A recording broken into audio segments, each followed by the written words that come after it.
herbal ingredients might be of the different plant parts, might be any seeds, the roots, leaves, okay, or the bark, the different plant parts, okay, which are mainly used to provide the defined cosmetic benefits only. Keep in mind that mainly aims to provide the cosmetic benefits. That mainly called as this the herbal cosmetics. Okay, and mainly this herbal cosmetic, they do not produce any instant effect. Okay, so that is the very important thing if you're seeing here.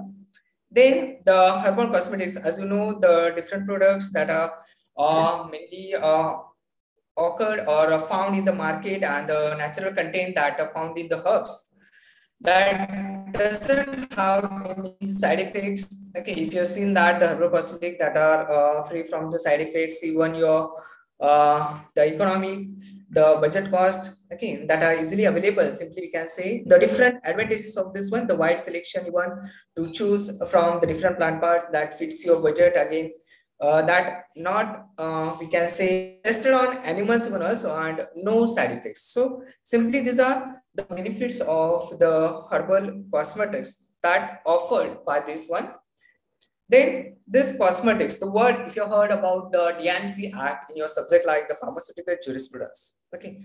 So D&C Act that mainly specifies that herbs and essential oils which are used in the cosmetic that must not claim to penetrate beyond the surface layer. So as we have seen in our very first slide that mainly they are applied on the topical surface areas, okay, and they should not have any the therapeutic effect, okay.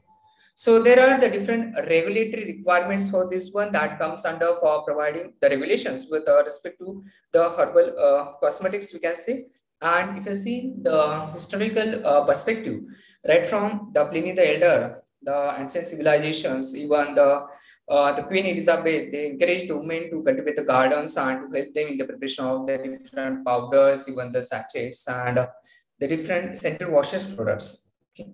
So that kind of the we can say the stimulus that has been provided right from your the ancient civilization up to the era of the 19th century, and if you're seeing in 21st centuries, that this is gaining the wide market. Okay. The next one that we will see some of the herbs that are mainly used for the skin. If you're seeing in your syllabus, there are different oils that gums, okay, then the colorants, the perfumes, the flavoring agents. So we'll see some of the drugs under each one. So coconut oil, that the very familiar to all of you. So mainly this coconut oil, which is often from the dried solid part of the endosperm. Just in the endosperm, the innermost part. Okay. The endosperm of your the coconut, that is Cocos nucifera, that family, the Arecaceae. And if you see some of the physical properties of this one, that is a pale brownish in yellow oil with melting point having the 23 to 26 degrees Celsius. And if you're seeing this coconut oil, it's a combination of the different PUFAs, mainly your the polyunsaturated fatty acids, which are occur in the form of your mono, di, or the triglycerides. Okay. And this fatty acids, that these are the main constituent of your lipid bilayer mixtures in the cosmetic and your the pharmaceutical formulations to protect and prevent the drying of the skin. So mainly this coconut oil that mainly having the emollient action. So as a moisturizer, simply nowadays is also used to prepare the massage oils and the beauty care products. Okay, and in the different shampoo formulation these are used. Then the sunflower oil. So if you've seen that sunflower seeds, these are mainly often from the Helianthus anispecis, that compositive family that also contains the PUFA, which are also rich in the triglycerides of the different fatty acids, that is linoleic acids, your essential fatty acids, okay, which are needed by the body to maintain your the good skin condition. So, and this sunflower oil is mainly recommended to formulate the different cosmetic products, even to protect your integrity or the elasticity or the anti-aging products, or even the hair color product that they also contains this coconut oil. Okay. Also, this coconut oil that provides your photoprotective effect. Okay. Then the next one that is very known to all of you, that almond oil. So the almond oil, if you've seen that the almond species, the cyanogenetic glycosides, okay, that prunus species, that prunus amygdala species, that family, that rosaceae, okay, mainly seen if you've seen the physical properties, the pale yellowish color, that having the characteristic order, okay, and that also contains the 78% of the fat.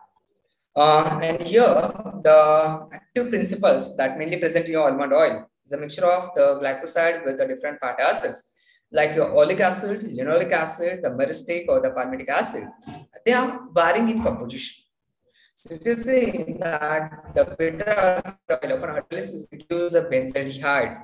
So sometimes if you heard about this, the aldehyde glycosides, this the almond oil, the almond that produces mainly benzaldehyde. It's one of the drug that comes under your the aldehyde glycosides. Okay.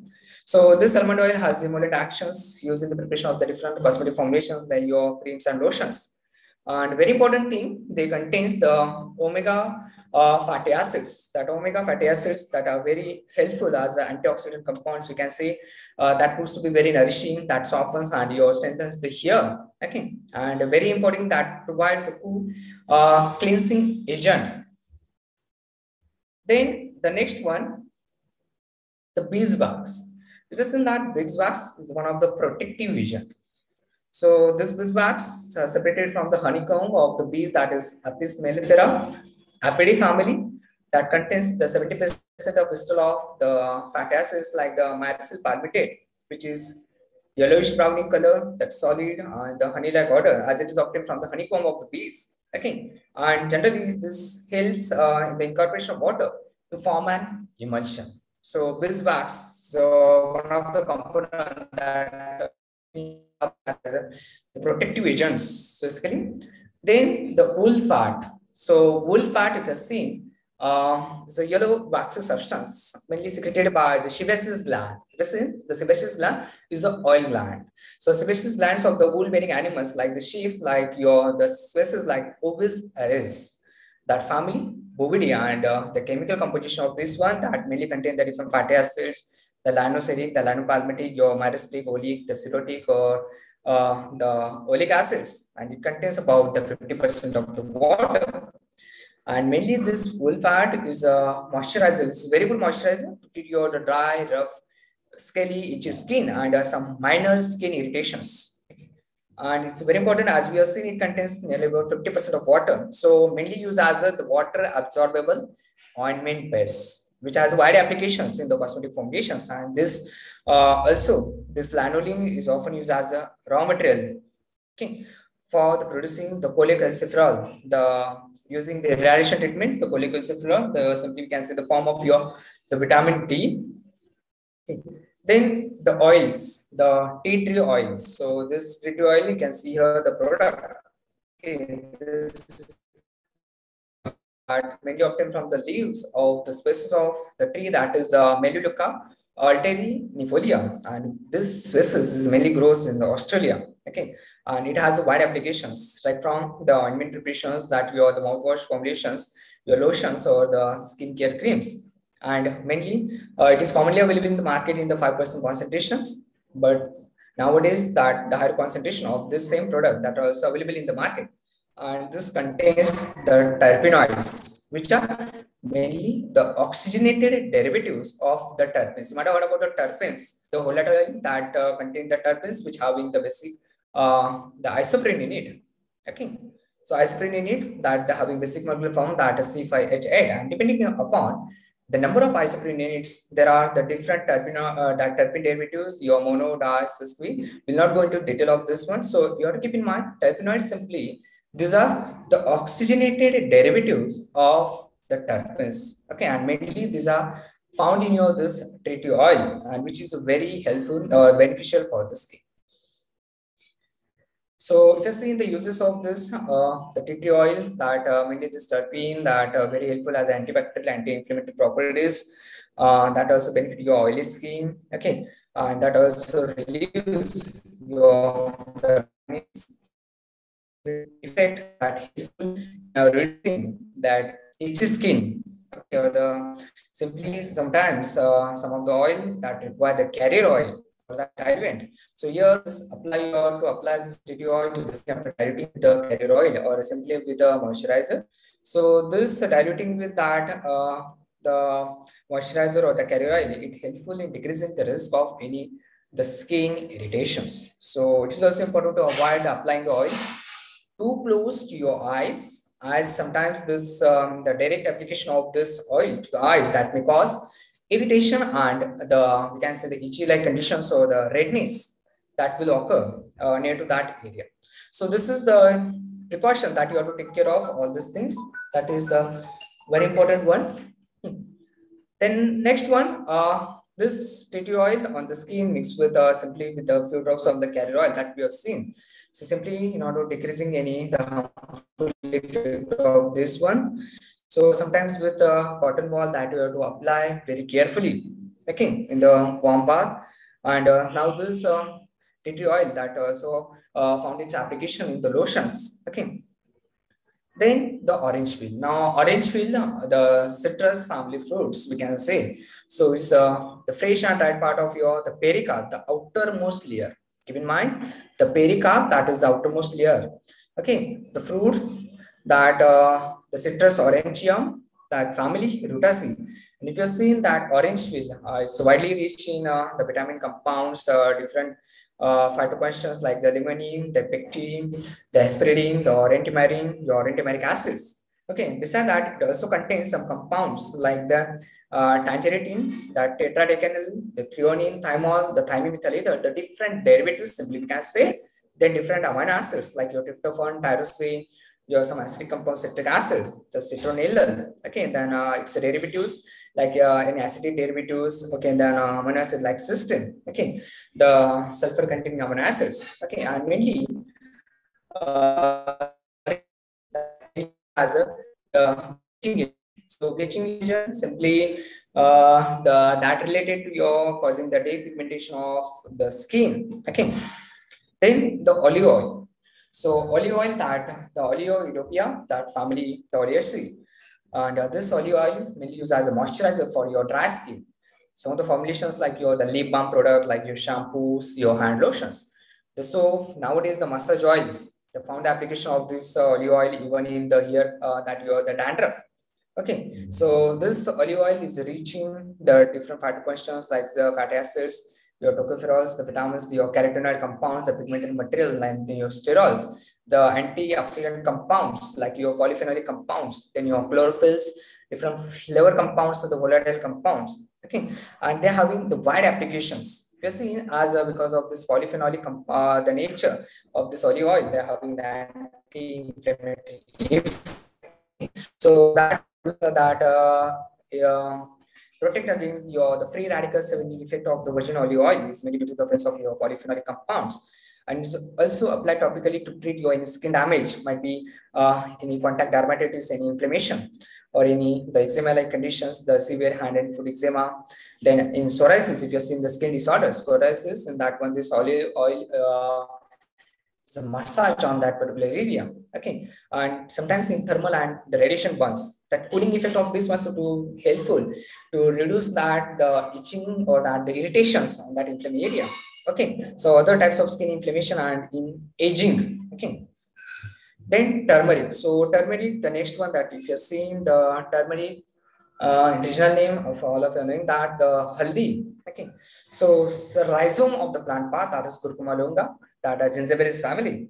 It's a yellowish in color. Okay, that rhizome is dried, clean, that aiding yellow powder, and mainly this turmeric as a natural colorant, simply we can say, is used to remove hairs and impart color and improve the complexion of your skin.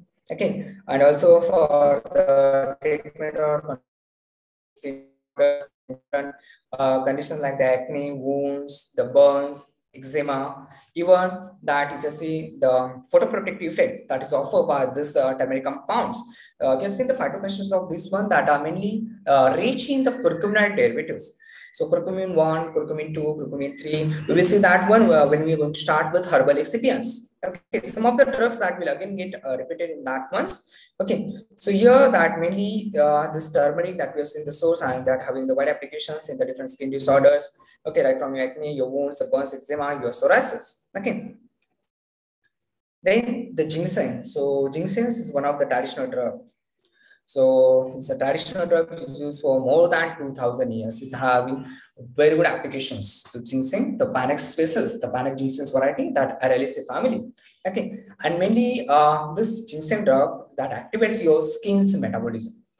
So reduces that carotenoids, provide the moisturizing effect, to soften the skin, alleviate the wrinkling, the anti-aging effect, and that also enhance the skin whiteness. Okay, so beside that, whatever the compounds of this ginseng, that mainly the ginsenosides, okay, that exhibit mainly anti-aging, antioxidant, and the anti-inflammatory activities. Then the black tea. So black tea again, the tannin-rich compound, the polyphenolic compound that having the protective effect, okay, as antioxidant effect. The grapeseed, that Vitis vinifera, that also contain the polyphenolic proanthocyanidins, the pigmented derivatives. Okay, so this the grapeseed that also rich in the different fruit acids, the phenolic, carbohydrate, and fruit acids. Besides that, the antioxidant vitamins, mainly your vitamin C and E. Okay, so these are the strong antioxidants simply by inhibition of your lipid peroxidations that helpful in anti-aging and also is as a skin lightening cosmetics, as it shows this the tyrosinase inhibiting activity. Then fenugreek. Mainly this fenugreek Marathi, it's called as your the methi. So the Trigonella species. So Trigonella species is widely used as a spice or the condiment to add flavor in various foods. Okay, and this using the cosmetic soaps that are available nowadays in the market that are having the wide applications of this extraction of this fenugreek or this Trigonella species. Jojoba oil, that jojoba oil that the Buxus Chinese species. Okay, that contains the fatty acids of your the different compounds like your arachidonic, your linoleic, your the oleic as well as triglycerides, which have the good compatibility with your the natural sebum that mainly present your the sebaceous gland in the skin. Okay. The licorice root, the licorice, if you have seen that, mainly the two word of this one, the glycose and rhiza. So glycyrrhiza glabra. So glycose meaning your the sweet and the sweet roots simply. And this sweet of this one that having the wide applications, mainly the anti-inflammatory and antioxidant effect that provided by this compound, and that application found the useful activities in different cosmetic products for formulating the different cosmetic products for the protection of skin and here against your the oxidative damage. Aloe vera. So aloe vera, I hope all of you are knowing that aloe vera. So one of the very the huge market that having this drug nowadays is widely cultivated and that having the wide export potential. The aloe vera species, the aloe vera there are the different varieties of this one, the aloe peribaker, the aloe mirror species. Okay, and that found it's whatever the benefit of this one, mainly due to the proteins or the carbohydrate, different vitamin complex. Okay, that mainly your vitamin B complex, then your the folic acid, different minerals. Okay, and this having the lot of applications as a moisturizing agent, the healing effect that also regenerate your skin. Okay, and this aloe vera gel is widely used in formulating the different moisturizing cream, your soaps, your sunscreen creams. Then nowadays in incense, okay, the razors or the shampoos. Okay, so this having the lot of applications of this aloe vera specifically. Then some anti-aging compound like carrot, the very known to you that the carrot, the Dapus carota. Okay, so this Dapus carota mainly containing the simply we can say carotenoid compounds, the pigmented metal, beta carotene, some alpha carotene, and the gamma, or that this beta carotene is partly metabolized into vitamin A. Okay, and this vitamin A is having the essential effect. So the richness of this valuable herb is mainly due to presence of this the vitamin A. Then the Rhoda rosea, golden root, or the king's crown. So this having the wide application. So mainly grown in the high altitude regions in the Arctic areas, specifically in Europe and Asia, and rich in the phenolic compounds that exhibit the strong antioxidant effect. Okay. Then the one of the traditional drug that your ginkgo, that ginkgo biloba, that mainly Ginkgoaceae family, this widely used to treat the different medical conditions like the poor blood circulations in hypertension, then your the poor memory. So Ginkgo, keep in mind, is widely known as a memory enhancer. Also in depression conditions, having the antioxidant anti-inflammatory effects because of simply the different phenolic compound, different fatty acids, the tocopherols, vitamins, some flavonoids. Okay, so antioxidant effect or anti-inflammatory effect mainly exhibited by this phenolic and flavonoid compounds. The neem, the the herbs that are used for the different products. Okay, that the neem, all of you knowing that Azadirachta indica, rich in nimidine or the nimidine. So neem widely used as for oral hygiene purpose. Okay, so if you're seeing since ancient times, mainly this neem sticks, the chewing neem stick by many people in different culture and in many different countries. Okay, and that neem bark is a cool, bitter, astringent, that acrid and refrigerant, mainly used in the tiredness condition, in cough, in fever, in the loss of appetite, and it also helps in healing your the wounds, okay, in your vomiting conditions, different skin diseases and excessive thirst. Okay, so if you have seen that the origin of this drug, mainly this the neem aza indica, okay, that Azadirachta indica, the aza, the free tree of Indian origin.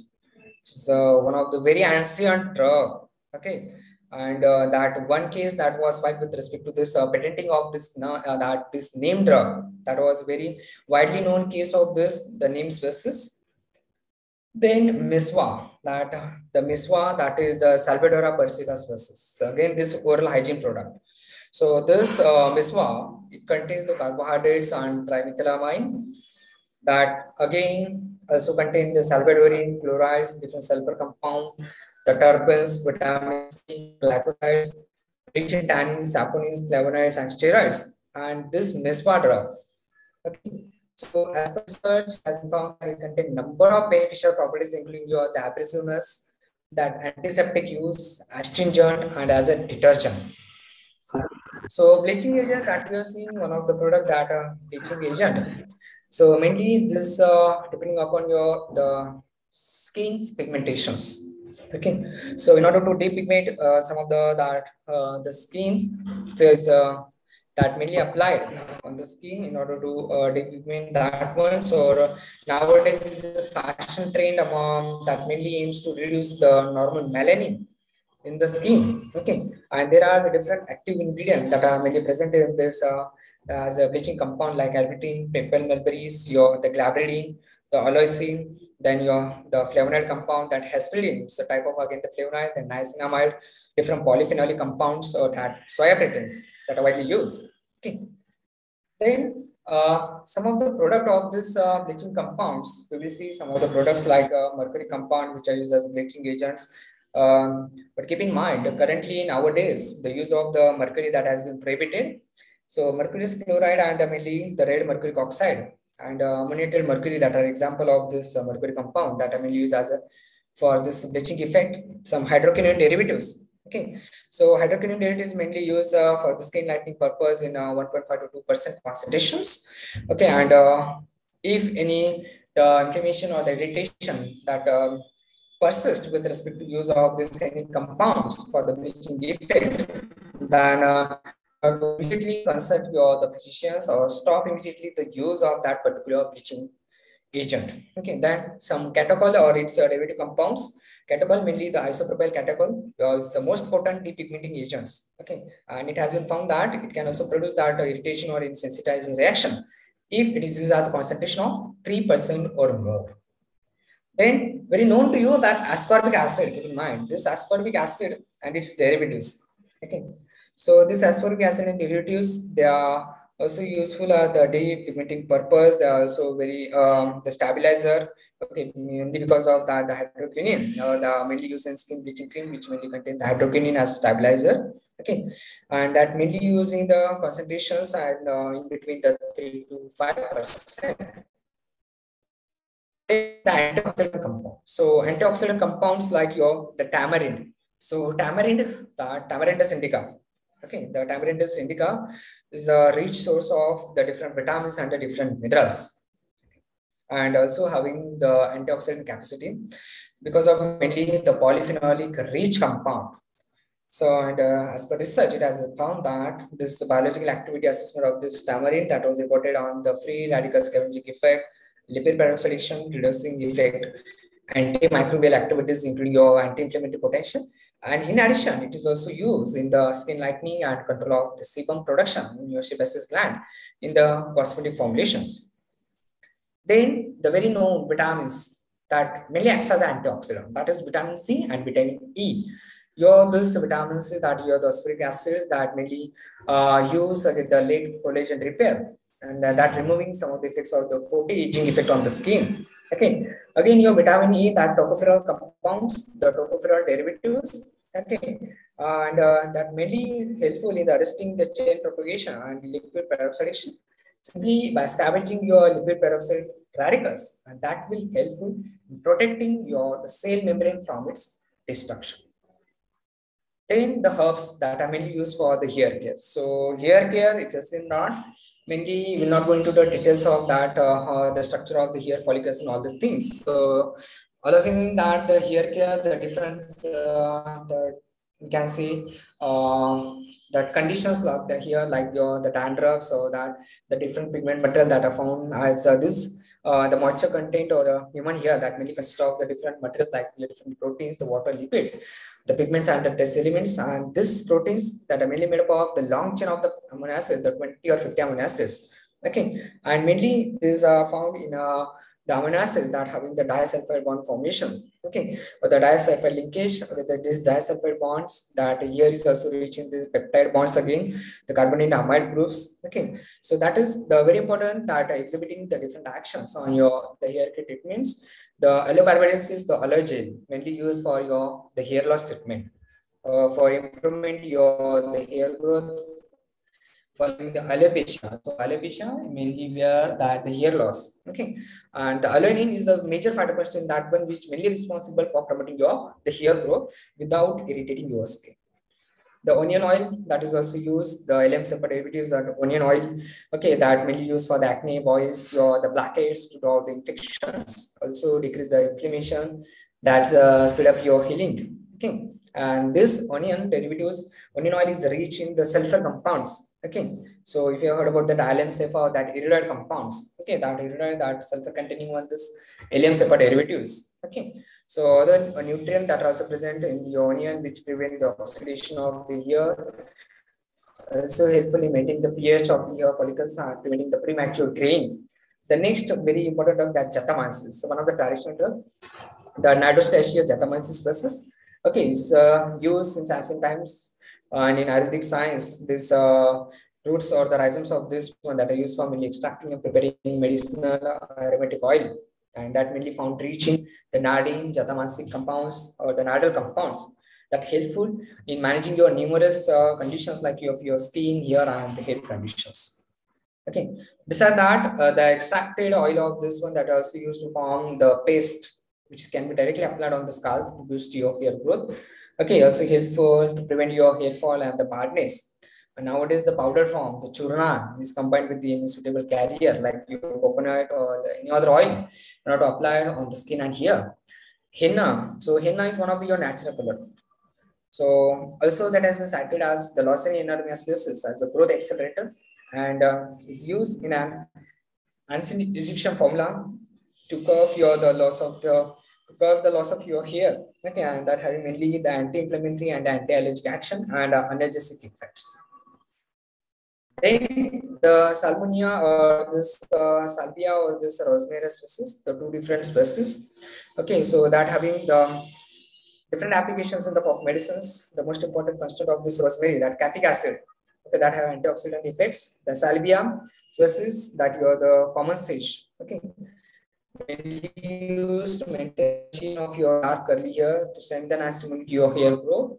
Okay, and this the major constituent responsible for this one giving the effect on the hair, on your tanning, saponis, as well as borneo and camphor derivatives. Then the dandruff treatment. So dandruff, which is a major problem with respect to your the scalp of your hair, that scalp skin, and that leads to manifestation or different effect. So traditionally, the salvia species just a while ago that we are seeing. It's an old favorite for this treatment of your dandruff for the loss of hair and the greasy hair and the skin. Okay, so that salvia officinale species is extracted, and that the paste can be formed, or that with respect to any carrier oil that can be applied for this scalp treatment. Okay. So here the different drug like your thyme or garlic. Garlic again that your the allium derivatives, that allium sativum.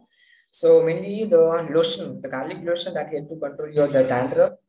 That having the wide applications, antiseptic, tonic, antioxidant, the anti-inflammatory, antibacterial, and antifungal effects. So again, if you are seeing this garlic compound that also rich in the sulfur. Okay. So keep in mind this garlic that should not be placed directly on the skin. So sometimes they cause irritations or might cause blistering effect or any burning sensation. So in that condition, you have to immediately contact your physician, stop the use of that one. Otherwise, it might lead to dermatitis or any allergic reactions. Okay. The timing that also helpful to inhibit your dandruff. That also using the scalp rub that prevents the hair falling effect. Then the Leucinia that we are just a while ago say that the Leucinia, the natural colorant again used for the different products. Okay, for decorating your dying hands, the feet, okay, that impart shades of the different colors, or for the treatment of different skin disorders. The main principle in this one is your lotion. Okay, so that is as a staining agent. So mainly that due to the strong binding of this lotion phytoplankton to the hair, and might be because of that the thiol groups with your keratin that helpful in exhibiting that particular effect. Okay. Curcumin, again that curcumin, the curcuma longa, gingivitis species, as we have seen, these are rich in the curcumin 1, 2, 3 derivatives. These are the yellow coloring matters. Okay, that are hydrocurcumin derivatives against different volatile oils. Gingiberine, your monosesquiterpenes, your sabanin. Okay, and this helpful. The most significant of this one is your curcuminoids. Okay, that curcumin, which is responsible for the yellow color of the herb. Then sweet orange, that the oil from this terpene derivative, this terpene hydrocarbons, okay, and that reaching the 90% limonene compounds and mainly used as a flavoring agent. So there's a flavor and mainly is found its use in soap fragrances. The grapefruit, chamomile oil, and geranium oil. This is the grapefruit, the citrus fruit. Okay, that mainly this grape oil is mainly used in the perfumery. Chamomile that use mainly the inflammation as anti-inflammatory compound, mainly rich in the flavonoids that having the wide antioxidant anti-inflammatory actions. Okay, then geranium oil, that Pelargonium gravulans, Geraniaceae family. Okay, which is mainly obtained through the water and steam distillation of the shoot biomass, which is used again in the aromatherapy in the fragrance industry. Okay, which is a widely growing industry. Within that, this aromatherapy or the massage. So widely growing industry, specifically in the if you visited in the southern India, okay, that aromatherapy, and here that this different kinds of oil they found a lot of applications. Okay, and it is a cleansing, the toning, and the sharpening oil. Okay, and that also helpful in reducing your skin acne or just congested skin or the eczema-like conditions. The lavender oil. Okay. So lavender oil, the different species of this lavandula, latifolia, sturgiosa, the intermedia. Okay, that are helpful as antibacterial, antifungal, also effective against the burns, insect bites. That also inhibits the immediate type of your allergic reactions, the mice and rats. Okay.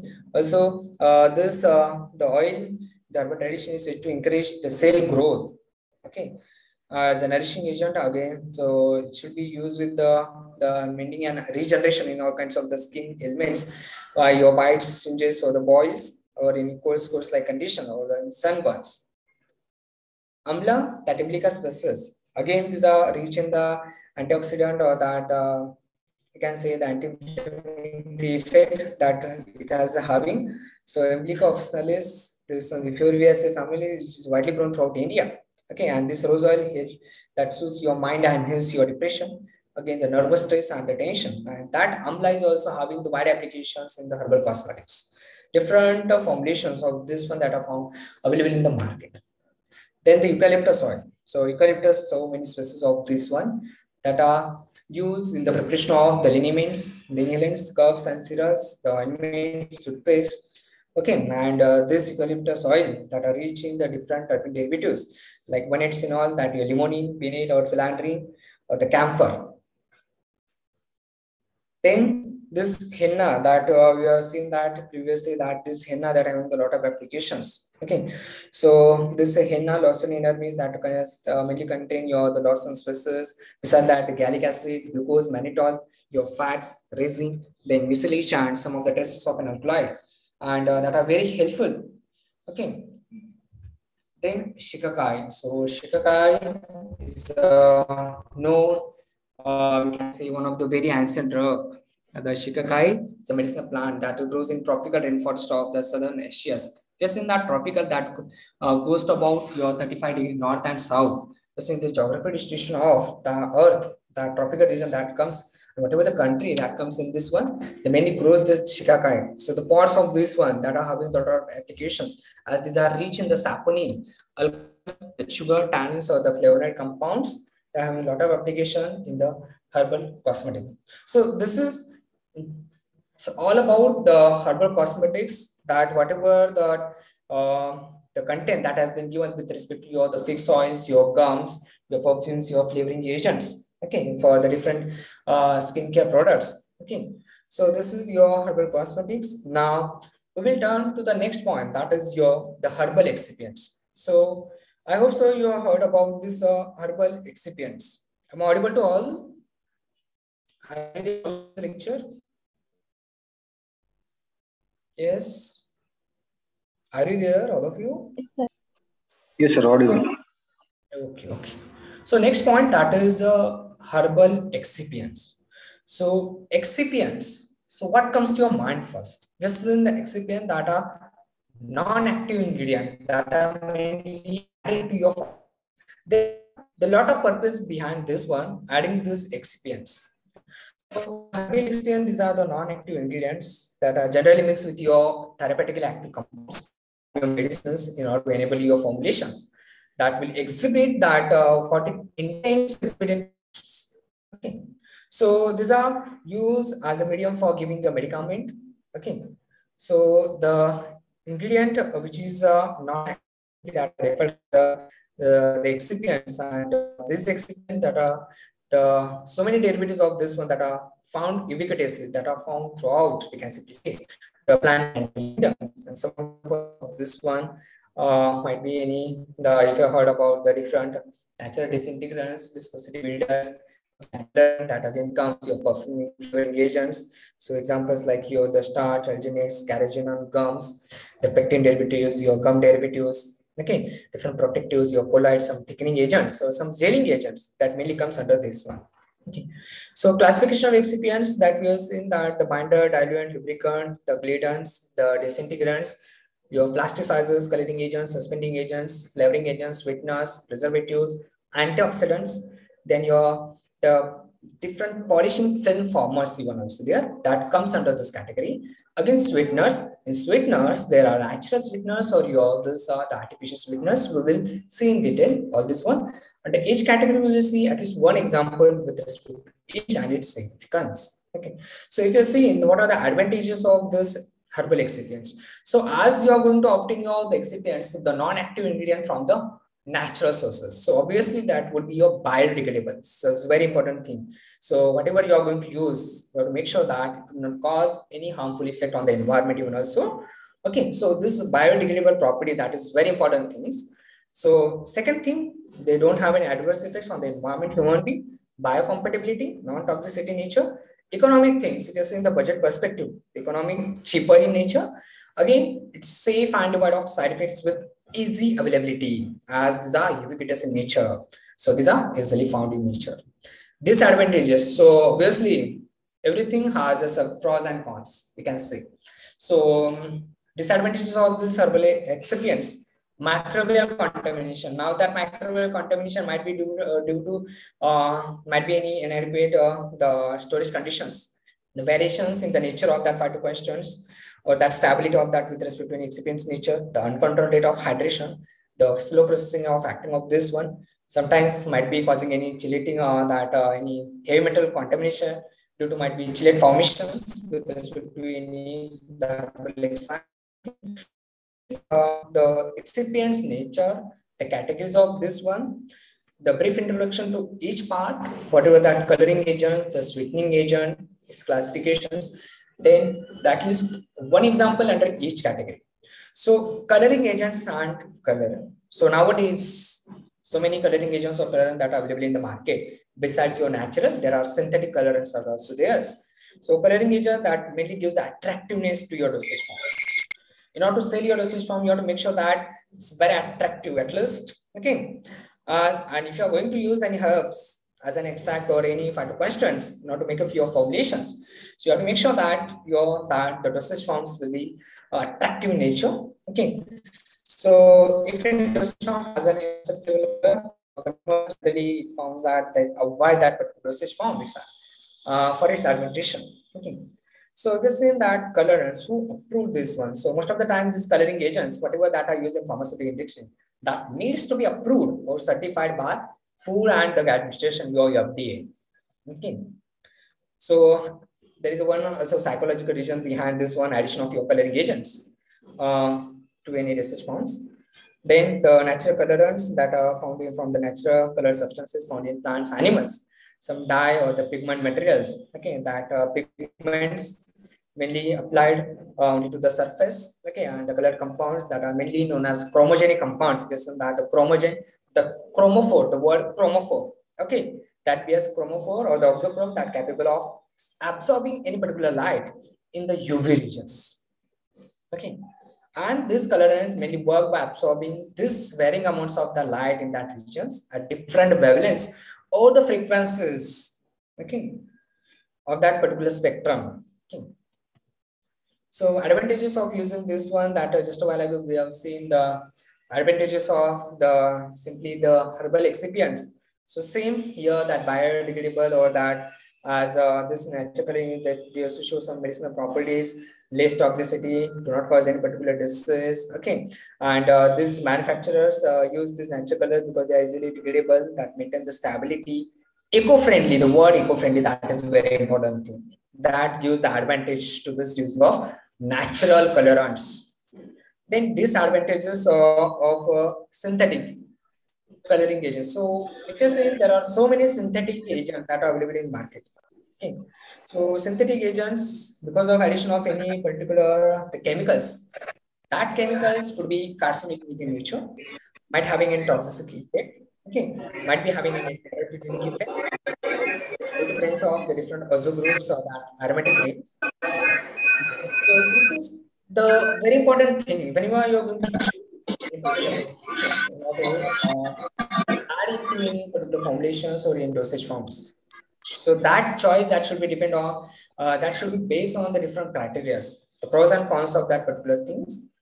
The classification, if you see that the natural dyes that are the color or pigments that are obtained from the different plant sources like your leaf, seed, bark, flowers, berries, even the animal source like your cuttlefish, shellfish, mollusks, the insects like cochineal or that lac, isn't that or heard about the shellac drug, the animal insect. Okay, so that shellac, that also very good source of this one, natural dyes. Again, mineral sources like your clay or the malachite green. So we'll see some examples under natural colorants like the henna. So we have discussed about that henna. As I told to you when we started the herbal cosmetics, so some of the points or some of the drugs that would be also included in your the herbal experience. So same drug here, the henna. So we are seeing Lawsony inermia species that literacy mainly found in India, in Sri Lanka, North Africa. And if you see the constant of this one, the principal phytoconstant is Lawson. Okay, you can see this one. The Lawson derivatives, again, beside that, the coumarin, the xanthine, flavonoids, the resins. Okay, coloring matter, the Lawson, okay, which is the simply the two hydroxy or 1,4-naphthoquinone derivative. That is the 1,4-naphthoquinone derivative. Mainly used to dye your protein fiber, okay, in the orange shade. This is that the shade of this one, mainly it gives the orange shade. And also mainly this is used to your to impart the color to your ears or skins. Turmeric, so very well known to all of you, familiar to all. The rhizomes of this curcuma longa, you can see this one. These are the rhizomes, the dried rhizomes of this one. Okay, the turmeric one, Gingiberaceae family, subtropical region. Okay, coloring matter mainly the rich in pigmented material. The principle that is curcuminoids. Curcuminoids, the oxygenated derivatives of your curcumins. As I said to you, curcumins, these are the different derivatives, curcumin 1, curcumin 2, curcumin 3. And the oxygenated derivatives of this curcumin stands for your curcuminoids. Okay, and mainly this curcuminoid derivatives that dissolves in alcohol to form a deep yellow solutions, which impart this deep yellow solutions. And that alkali addition of this one that changes your color to a reddish orange. Okay, and constants as we have seen, curcumin derivatives, curcumin, the different derivatives, the desmethoxycurcumin, bas-desmethoxycurcumin. These are the main, we can say, the principal pigmented material in this one. So uses of this one, this yeah, the principal use mainly imparting the color. Okay, and this Here, the structure of this phytoconstituent, the curcumin derivative, dimethoxycurcumin and bis-methoxycurcumin. So mainly here in the change of substituent R1 and R2, there are the different derivatives. Then sweetener. So sweetener, that is very important thing. So very important sweetener, not only limited to your pharmaceutical formulations. Generally, in order to increase the pleasure and enjoyment of your food or any drink, so this sweeteners, that material that are added, and that plays a very important role in determining its quality or the drink energy reach of your food material. Okay, so if you're seeing that the two main classes of this one, natural sweeteners, which are made from the saps. Okay, the syrups or the nectars, which are again divided into saccharide and non-saccharide one, and the second one, that is synthetic or the artificial sweeteners. Okay, so on the basis of nutritional property, these sweeteners that are categorized as nutritive and non-nutritive sweeteners. This is a very important class. So we see. So nutritive sweeteners. So nutritive word indicates that provides some calories or energy to the diet. Okay, at about here it has been mentioned 4 calories per gram. So examples under this one that include your sucrose, honeys, and syrups such as maple syrup and corn. And this provides the energy, and high intake increases sometimes the risk of obesity, even some CVDs. Okay, and some of them are your sorbitol, mannitol compounds, the maltitol. Then non-nutritive sweeteners, these are 0 calorie, or simply we can say low calorie, and which is the very good alternative to your the nutritive sweeteners. Okay, and these non-nutritive sweeteners are also much sweeter than sugar. We see that once as we proceed further, the stevia drug, the stevia size, okay, or the neoaspirin. Okay. So classification here again, the natural, artificial, the saccharide and non-saccharide. Saccharide mainly include your the sugar derivatives. The non-saccharide might be in sweet protein, dihydrochalcone derivatives, your terpenoids, dihydroisocomarins, then some steroidal saponins. So we see the example of this one, stevia. So stevia is the bliss of the earth. Simply we can say, okay. So stevia rabidina species.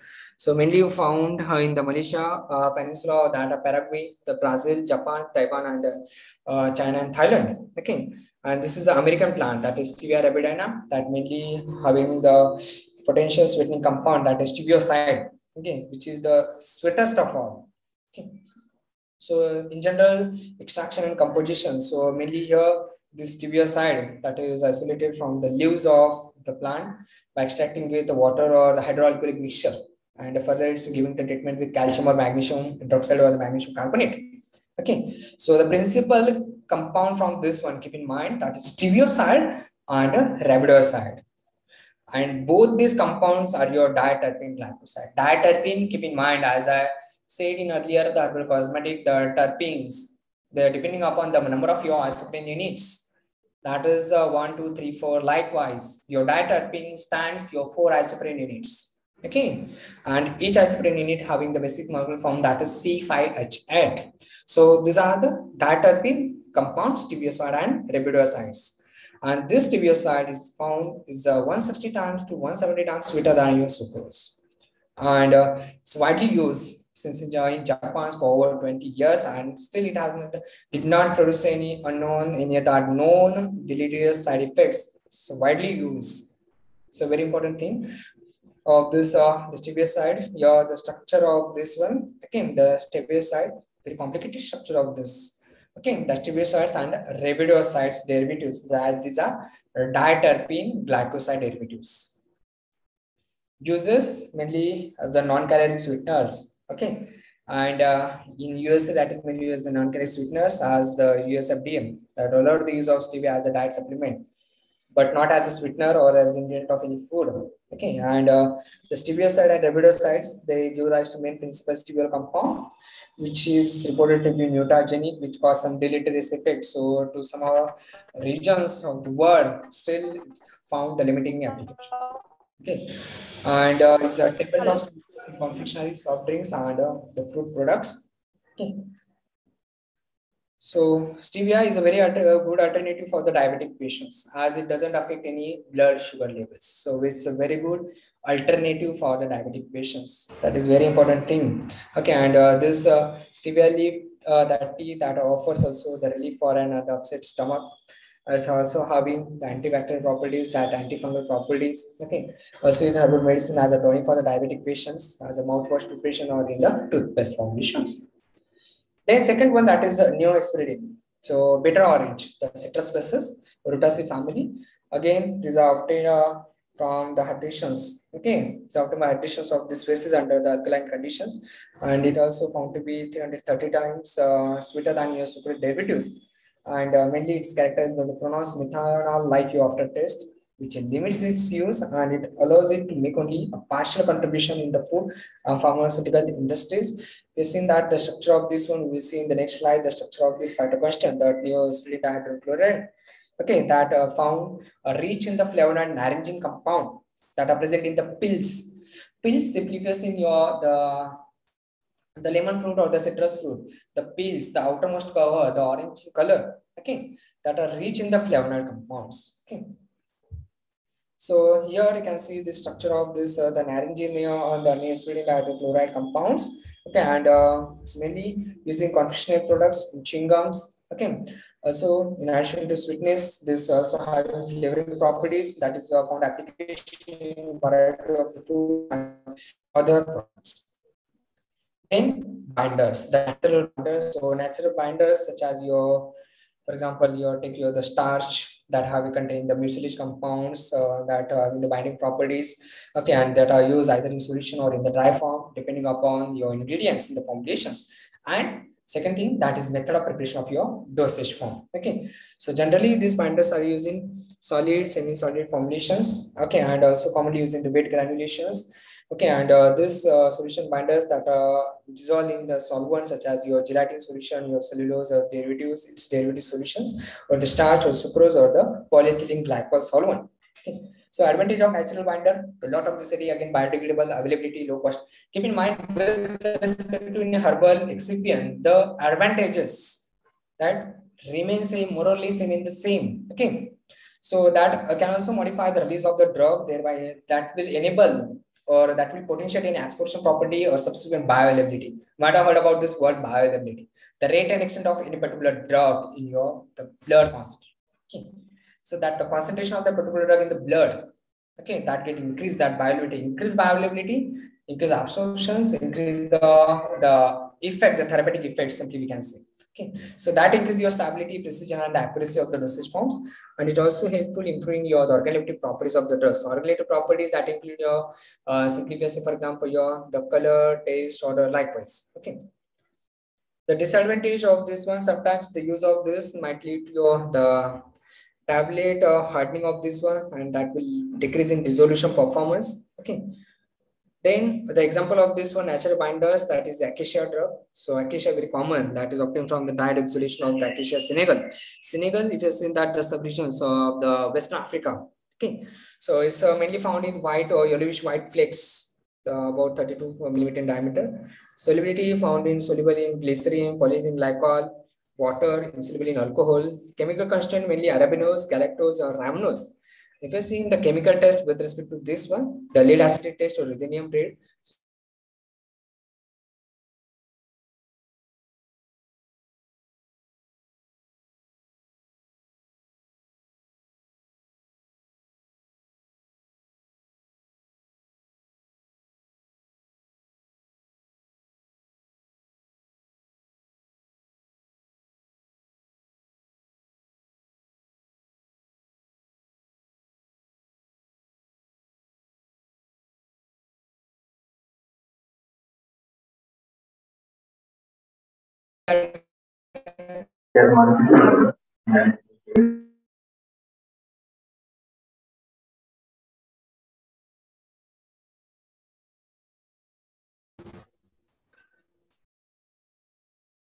Just a minute.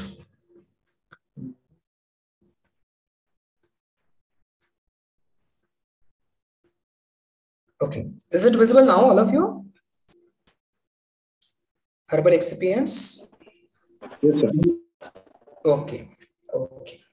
So yes, the herbal excipient that we have started with this the natural binders, the acacia gum. So Is acacia, that acacia Senegal species. Senegal, simply if you are seeing the word Senegal, the geographical source, sometimes the geographical source relate to that particular region. Because in Senegal is a part of your Western Africa. Okay, so the description of this one, the acacia gum, the whitish or that yellowish white flakes of this solubility, so in water, body like that solubility property of this acacia, depending upon its solubility, it found its application in the different formulations.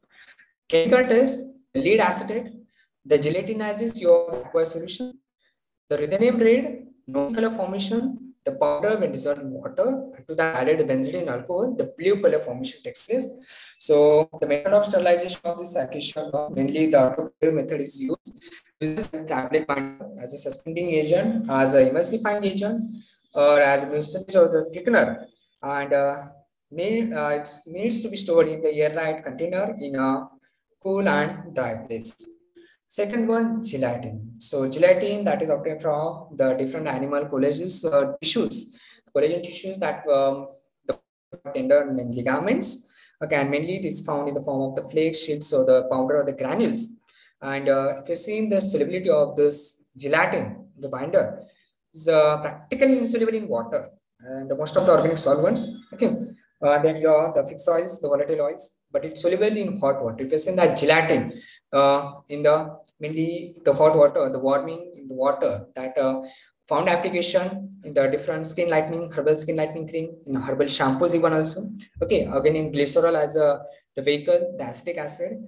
Then chemical constant, if you have seen here, the different glutamic acids, okay, the arginine, aspartic acids, the proline, leucine, isoleucine, phenylalanine, or the tryptophan.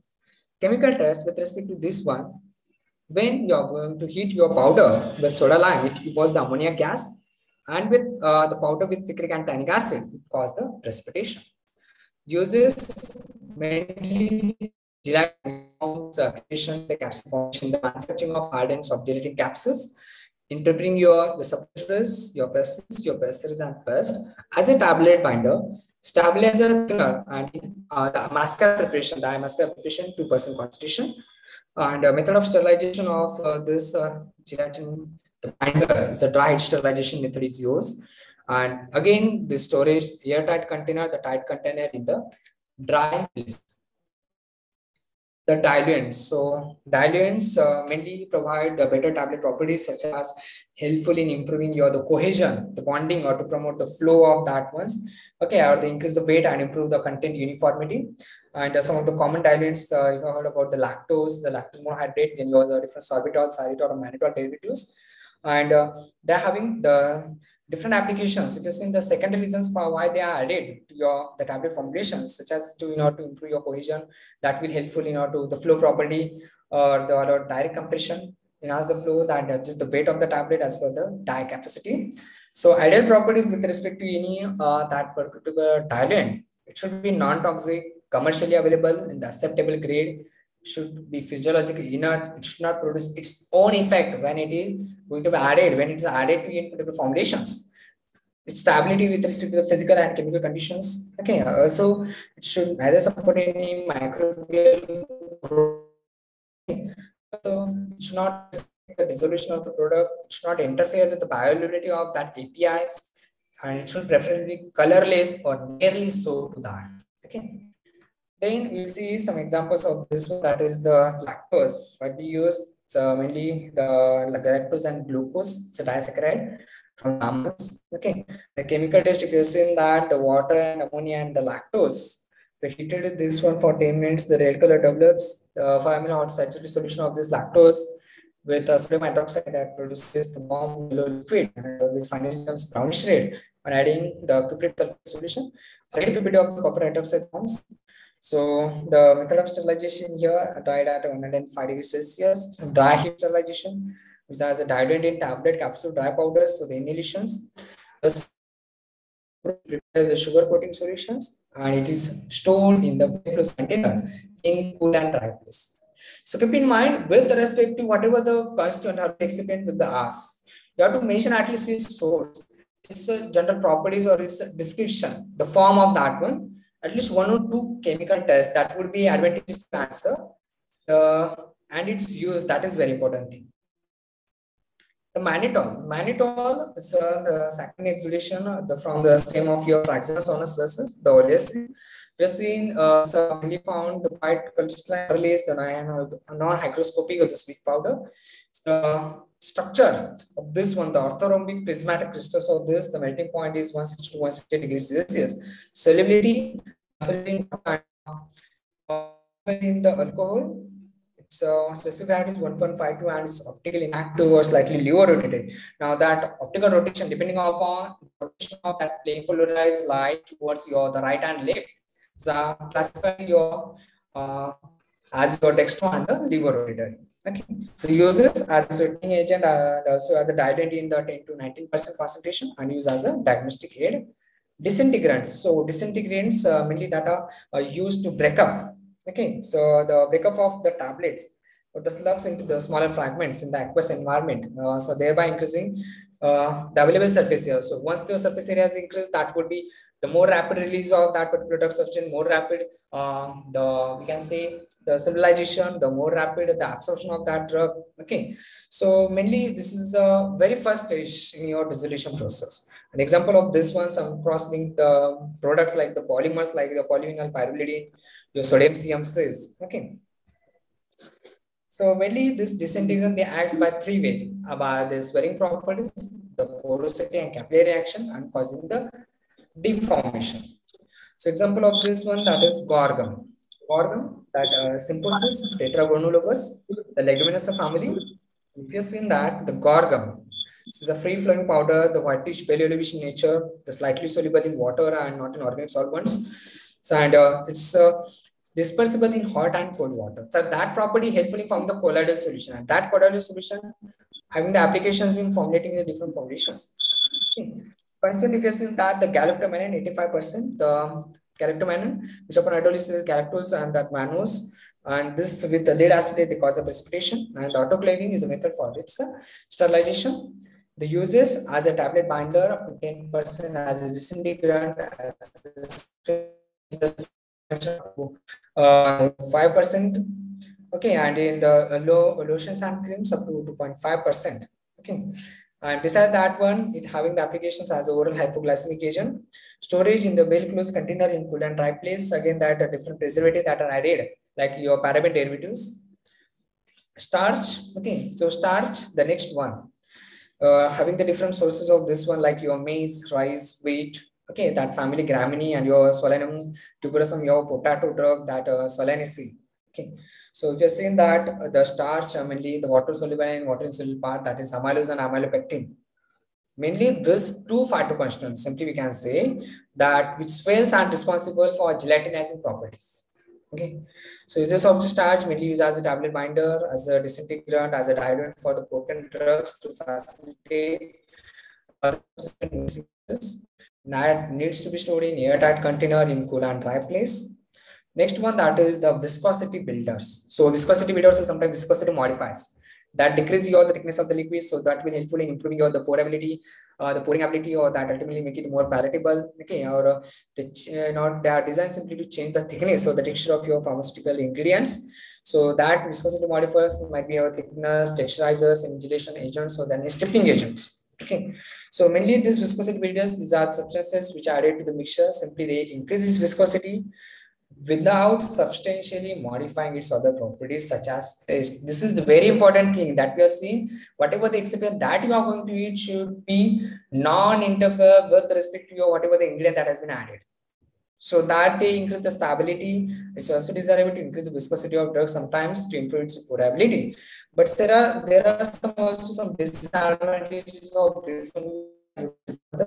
So added characteristic, it should be a produces to vehicles, non-toxic, compatible nature. Okay, that should have specific share when it is stored, and viscosity at high sharing rates during its pouring ability. Okay, and it should not be altered by any temperature or on aging. Advantages. So advantages of this increasing viscosity, sometimes this high viscosity inhibits your crystal growth. That is very important thing when you are going to store your particular formulations, okay, to a longer time, and that also enhances its physical stability. But sometimes increasing viscosity that might hinders restricts the dispersibility or the dispersibility of the sediments. Okay, that also retard the absorption property, and that creates a problem while handling of that material during the manufacturing. So we see some of the examples like the carrageenan. So carrageenan simply is the Irish moss extract. Okay, the carrageenan, the red algae, the Chondrus species, which is found in the different European or the American countries, the France, Spain, the Denmark. Okay, then the chemical constituent mainly depending upon the position of the different sulfate or the presence or absence of the anhydrogalactose. The two types mainly lambda, the kappa and lambda carrageenan that are available. That use as emulsifier, stabilizing, gelling agent, viscosity builders. You're using toothpaste, the different cosmetic formulations. Next one, that is the xanthan gum. So it's a creamy white colored powder. The orderly soluble in cold and hot water that gives rise to viscous solution obtained from the fermentation process of the glucose using the bacterium that is mainly Xanthomonas compost species, which is non-toxic and non-pathogenic to the human beings. Okay. So chemical nature, if you see in that, mainly the sugar derivatives like your glucose granules and glucose with short side chains, and mainly these are found in the market as a sodium or its potassium salt, and it's a very good emulsifying agent as a stabilizer, as a you can say viscosity enhancer. Restricted to your pharmaceutical industry, that also found its application in food and cosmetic industry. Okay, then storage, very important thing, storing very close container, cool and dryness. So keep in mind, depending upon the nature or the property of any particular excipient, you have to choose the storage condition, you have to choose your container or that whatever the temperature conditions, basically in that particular locality. Next one, that is the perfume and flavoring agent. So this perfume and flavoring agent, lot of simply perfume, if you've seen, it's a mixture of different essential oils, essence. Okay, so they impart the fragrance, simply can say. So that are used as the fixatives. So that mainly the perfume compositions that include any active ingredient or enhancer, or might be any one or more actives like any antioxidant, any extenders, or the fixatives. Okay, so example of this perfumer is like the sandalwood oil, rose oil, jasmine oil, benzoin, the turpentine oil, or the lavender oil. We will see that one, the sandalwood oil, the very known to all of you. So sandalwood oil, that Santalum album species, mainly obtained from the steam distillation of the hot wood of the species, this Santalum, the Santalis family. And if you see that sandalwood oil is mainly the golden yellow liquid. Okay, and it's soluble in 5 volumes of the 70% alcohol. Then chemical composition, very important, the sesquiterpene alcohol. The sesquiterpene mainly the santalol, the alpha and beta santalol. The bacteriological filtration method is used for this one before you're going to use this sandalwood oil in formulations. Uses different perfumery industry. Their oil in the manufacture of dhoop, even that agarbatti is the disinfectant for the genitourinary tract, the cosmetic preparations. Storage, common, that is you have to store in tight and light resistant container. Rose oil. Now rose oil, different rosa species. For example, Rosa gallica. So mainly the volatile oil from the fresh flowers or the petals. Okay. So description will not go into description, so that you are seeing that rose oil, the yellow colorless oil. Okay, that's soluble in 1 ml of your chloroform solution, and mainly these are rich in the terpene compounds like your liquid nerol, citronella, geraniol. Chemical test: this rose oil with chloroform and alcohol. The result in the liquid resulting will neutral to acidic to your moisture litmus paper. Okay, and during agent in very state, and that needs to be stored in well-filled container in the cool place. So these are some of the phytochemical structures: the linalool, nerol, and geraniol. So these are the simply we can say the terpene derivatives. Okay, so you can see the structural modifications of this one. So flavoring agents. So flavoring agents mainly nowadays different flavoring agents, natural and artificial, that are available in the market. And the pharmaceutical industry, that have wide application of flavoring agent, different formulation, right from your cups, syrups, preparations. Okay, so the flavoring agents might be your artificial or natural, and that artificial one, as you know, that is laboratories, while naturally a natural flavoring agent that are extracted from the plants. Okay, so these are mainly one of the key food additives in the hundreds of varieties like your fruit, nuts, the seafood, and vegetables or the wines. Okay, and mainly these are any flavor extracts or any flavor preparation that are naturally obtained that impart your flavoring properties. Flavoring properties mainly your the taste or the odor or both your compounds. Specifically, the three types: the natural flavors and natural flavoring substances. Okay, that are the preparations. Okay, and single substances which are acceptable for human compositions. Okay, and that are obtained by physical processes from the vegetable oils. Second one, natural identical flavoring substances, which are chemically isolated from aromatic raw materials, synthetically obtained, or these are chemically identical to substances which are present in the natural products. Okay. And third one, that is an artificial one. So, which has now been identified from your natural products and that are intended for the human consumption, which are either processed or not. So, examples of this one that include your the black pepper, the piperine, cardamom contain corneol, your fennel contain fancon, anethol, ginger, shogol, peppermint, very good example, menthol, then your nutmeg, myrcene, okay, saffron contain crocin. And that having a lot of application in different formulation, tablets, pellets, your syrup, then some advantages of flavorants. So natural flavorants nowadays widely used in the pharmaceutical and food industries because they give the realistic flavor to the formulation or to the food product. So they have the good order and have no effect on the human as well as the environment as they are natural, eco-friendly. So okay, and they are generally extracted from the various fruits and vegetables by using the appropriate methods. Okay, that is very important thing. Disadvantages of using sometimes they are highly concentrated. Okay, so that in that condition you have to use a minimum volume. Second thing, they are also toxic in nature at a high use. Okay, and also affect the environment because they are not easily biodegradable depending upon the way that you extracted that particular compound from that any raw material from the environment. Okay, so very good example of this one that is the cardamom oil or elaichi tail. So Electria cardamom, you might have seen that elaichi. Okay, so the pale yellowish liquid, sometimes colorless, that dissolves in 70% alcohol. Constant, if you have seen again the terpene derivatives, the cineol, alpha terpineol, the terpineol, borneol, the saponin compounds. So these are the terpene derivatives of this, the borneol, isoborneol, and saponin. Uses of this one mainly used as aromatic, carbonative, as a stimulant, as a flavoring agent, and having wide applications specifically in the processed foods. Keep in mind the elaichi tail.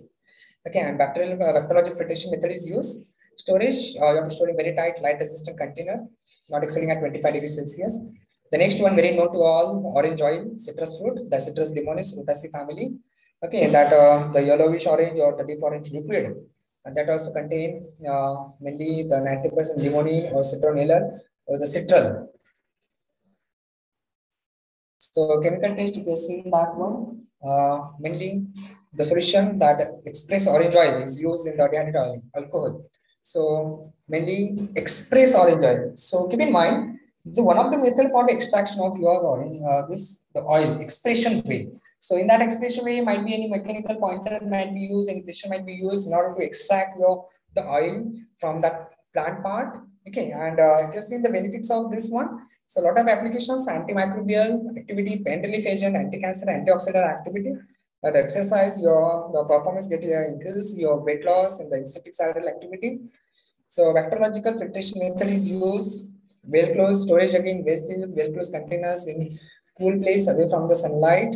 Okay, and you have to keep in mind if the orange oil having the turpentine like odor, so don't use in that conditions.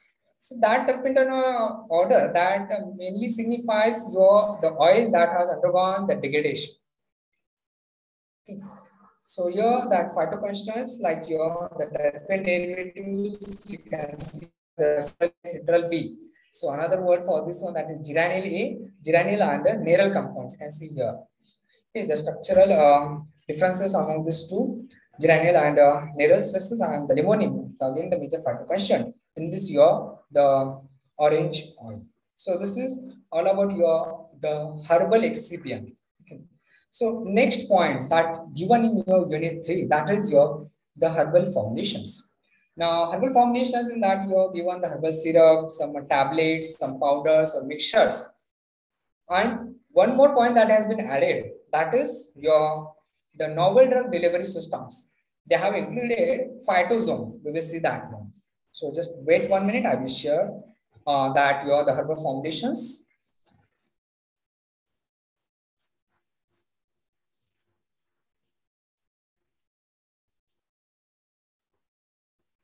Now, is it visible to all of you?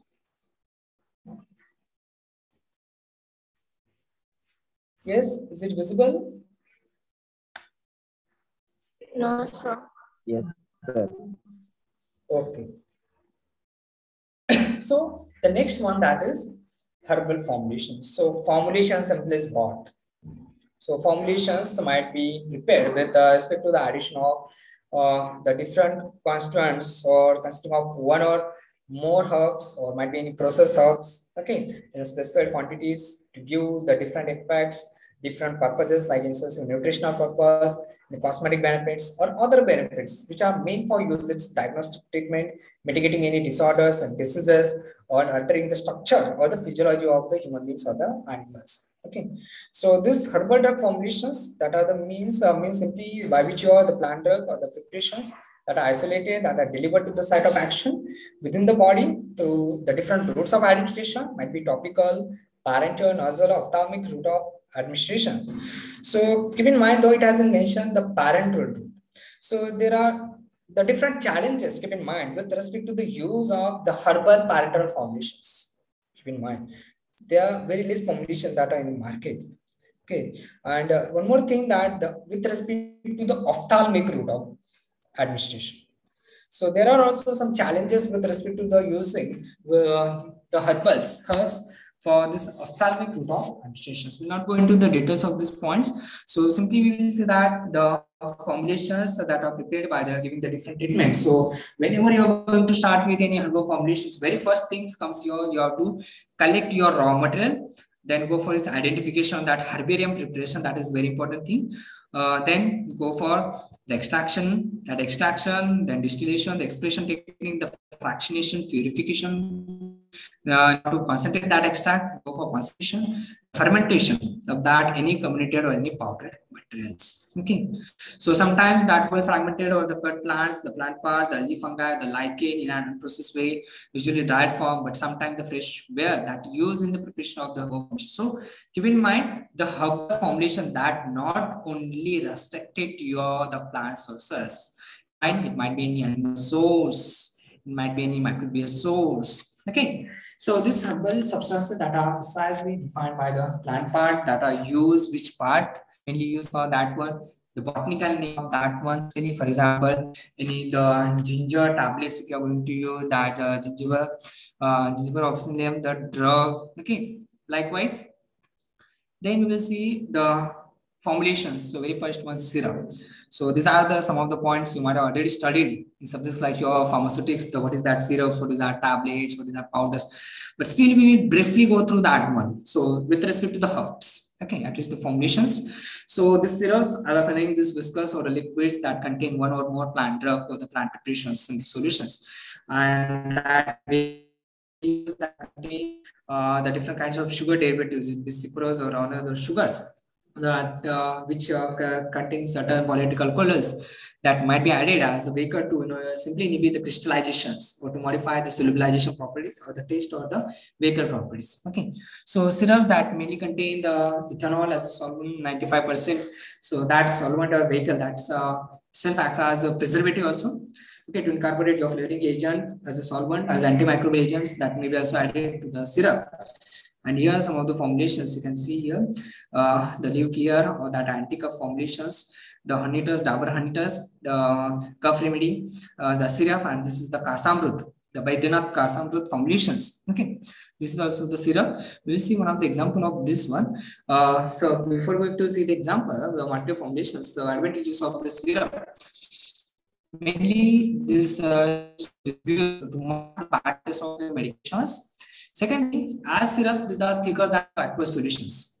So therefore, only a portion of that medication is dissolved in the syrup, comes in contact with the taste buds, and the remainder is held above your tongue. We are seeing by that section. So it is not tasted, swallowed completely. Third thing, the high sugar content of that sugars. Okay, that gives them the sweet taste that helpful in concealing the bad taste or masking the bad taste of the medicines. So mainly if you are saying the pediatric patients, so it's a child, they are very they are not willing to take that the formulations, or they are very difficult to give the formulations. Okay, so in that condition, this the formulations like your the herbal syrups that are used mainly, okay, that sugar that are added to simply the mask the bad taste of any particular ingredient, if any active ingredient that are having the bitter taste, now to mask that taste, the sugar derivatives that are added, also that having the soothing effect on the irritated tissues. So preparation ways, depending upon the nature of the phytoquestion, it's the properties, the three ways, the heating with the solution, that without heating, the agitation way, or the percolation. Okay, these are the different way. Now this one totally simply we can say the thermostable, thermosensitive nature of your the phytoquestion. Okay. So this hot method is the quick way for this one. But as I said to you, there are some thermolabile compounds. If you are going to use the heat, and if it is if it exceeds a certain limit of temperature, then your phytoquestion will get degraded.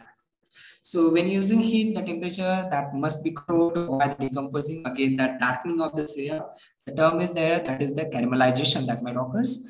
So syrups that derive from the different sugar derivatives like sucrose, different sugar, non-sugar polyols, the non-nutritive artificial sweeteners like saccharin, aspartame, some non-nutritive sweeteners that do not impart the characteristic viscosity of the syrups, and the required addition of the viscosity adjuster like your methyl cellulose. Okay, that are also added to this sort of formulations. Very good example of this one, that is your adosa. So here this adosa preparation has contain customer, you will see the Persia, the Sunto, the Ballad, Canterbury, and the lemongrass. Okay, so this is one of the adosa compound, the cup syrup. The quality control test parameters will not go into the details of this one. We'll briefly go through this. The QC parameters for these syrups, right from the visual inspection, the light transmission, the pH measurement, the physical stability at certain temperatures, the sucrose concentration that can determine the weight per ml, the specific gravity, even the viscosity with Ostwald viscometer, optical rotation that can determine solubility in the different solvents, assay of the particular ingredient that can be carried out.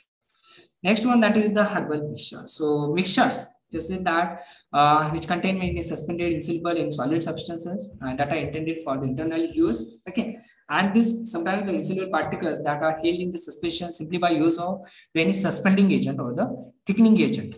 Okay, so that is mainly this herbal mixture that mainly the three main reasons that having the insoluble substances. Okay, in a fine state of the subdivision. So here the more nearly the colloidal state. Please change the screen.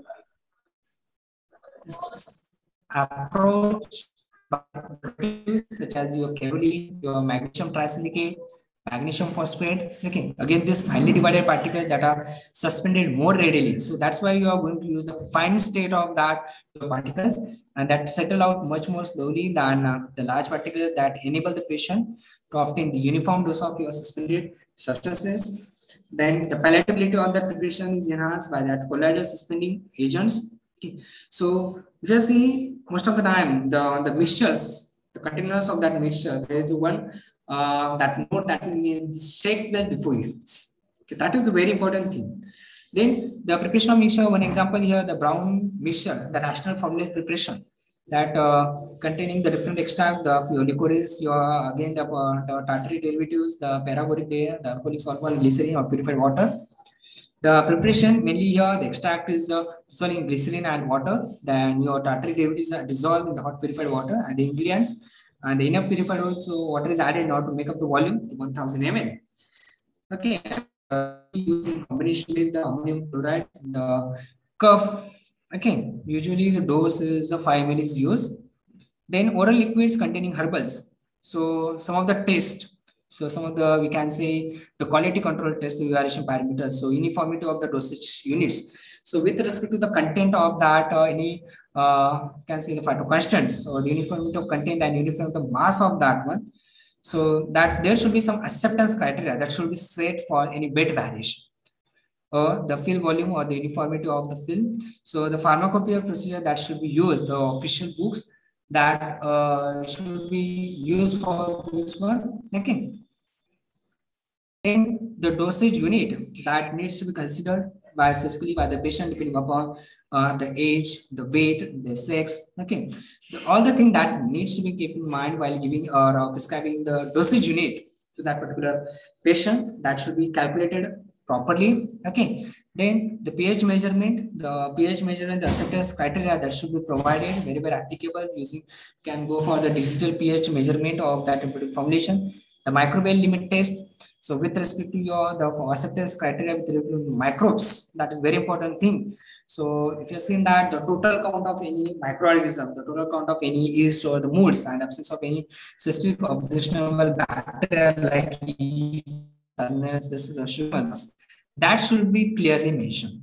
So all these things, whatever the parameter is nothing but whether you are complying with your GMPs, okay, as well as the quality, maintaining the quality of that product. Okay, so for this testing of this one, the official books like any pharmacopoeial standards in national formula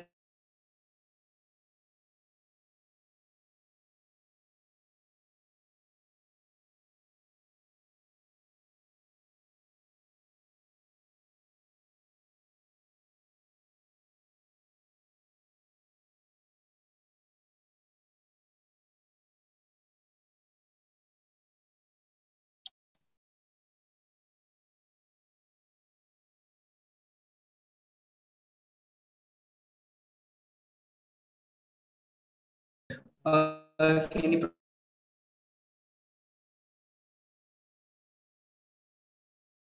the formulations. Just wait. I think I got logout from your session. I will share again your the formulations. Okay. Now is it visible to all of you?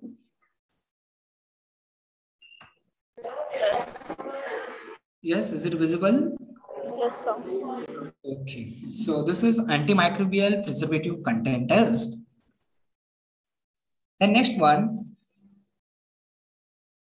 antioxidant preservative content. So the release testing for this antioxidant content that should normally be performed for this one. So when antioxidant content testing is performed as an in process test, the acceptance criteria should remain the part of your specifications. If you have gone through any particular the monograph, any particular drug, for example, you will come to know that under each criteria there is some we can say the specification that has been given. Okay, so that is the very important thing.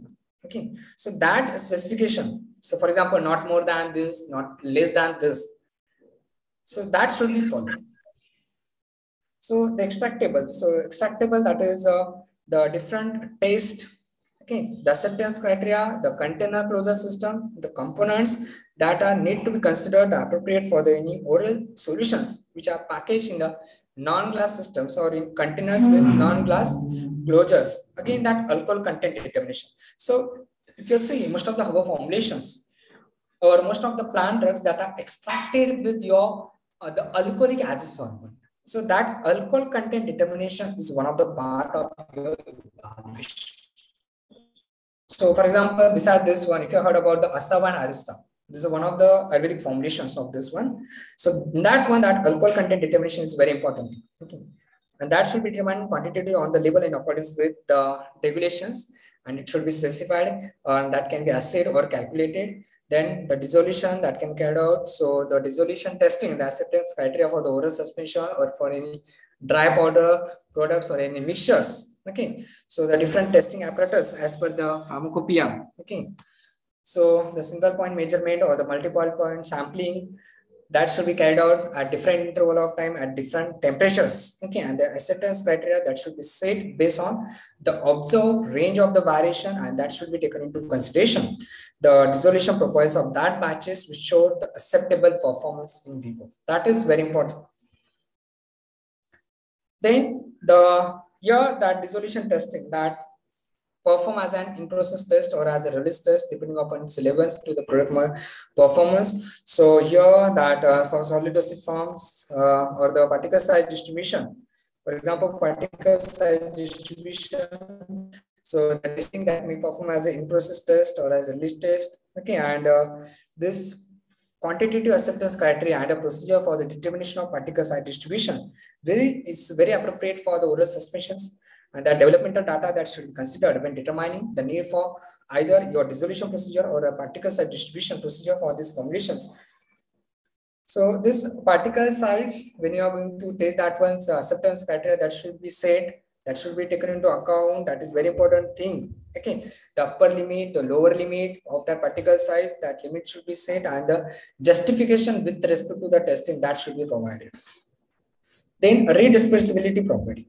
So redispensability, that's very important. For example, in case of oral suspensions, which settles on storage, so that produces sediments. So the case that should be provided and that should be appropriate. Okay, and the product might be any mechanical procedure, any mechanical apparatus, or by manual way, whether you are carried out, that should be indicated, and the time required to achieve that resuspension of that particular product, that should be clearly defined. Now, rheological properties. So, rheology, the term you might have heard about in a subject like the pharmacy, rheological behavior of any formulations. Okay, so for any viscous solutions or suspensions, to include the theological properties in the suspensions or in the specifications, that is the very important thing, and the test and that acceptance criteria. Okay, that should be stated for of any particular formulations. Then specific gravity. Now, specific gravity is used for different formulations, your suspensions, viscous, non-aqueous solutions. Again, saying that the substance criteria may be appropriate. The type of product that requires reconstitution. Okay, so for carrying out this reconstitution required particular diluent. So the choice of the diluent, that should be justified. Okay, then the water content. So for the oral products require reconstitution, a taste and the acceptance criteria for water content that should be proposed when appropriate. Yellow day determination. If your particular formulation or in particular extract exceeds any particular moisture content, then there might be chances of your the microbial growth, and that will degrade out your total extract, and that extract will not be helpful for any particular formulations. Okay, so in certain cases like essential oil content preparation, a more specific procedure like the Karl-Fischer titration method is required. So there are different ways for this one. The Karl-Fischer titration method is also used.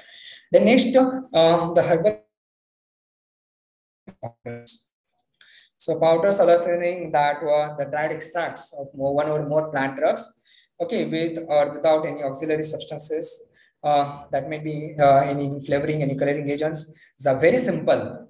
Herbal powders are very simple to prepare in your mind. Okay, less perishable than the decoctions, rapidly absorbed and fast acting. Okay, and they are intended to be taken internally with or without the help of the aid of the water as vehicle or any other suitable liquid. Okay, and very important thing, very important advantage of this one. Okay, so patient compliance is very good with respect to the any Ayurvedic herbal powders. So patient compliance is very good with respect to this one than your decoctions, because they are easier and faster to prepare. So powder contents might be any whole herb, any part, any partial drug. Okay, that is the very important thing, and the powders that required very smaller quantities than is prescribed for the most of the decoctions. Okay, and also there is a binding of the constituents, and there is a less damage to the we can say the thermolevel or the thermosensitive compounds as would happen with the prolonged boiling of the decoctions.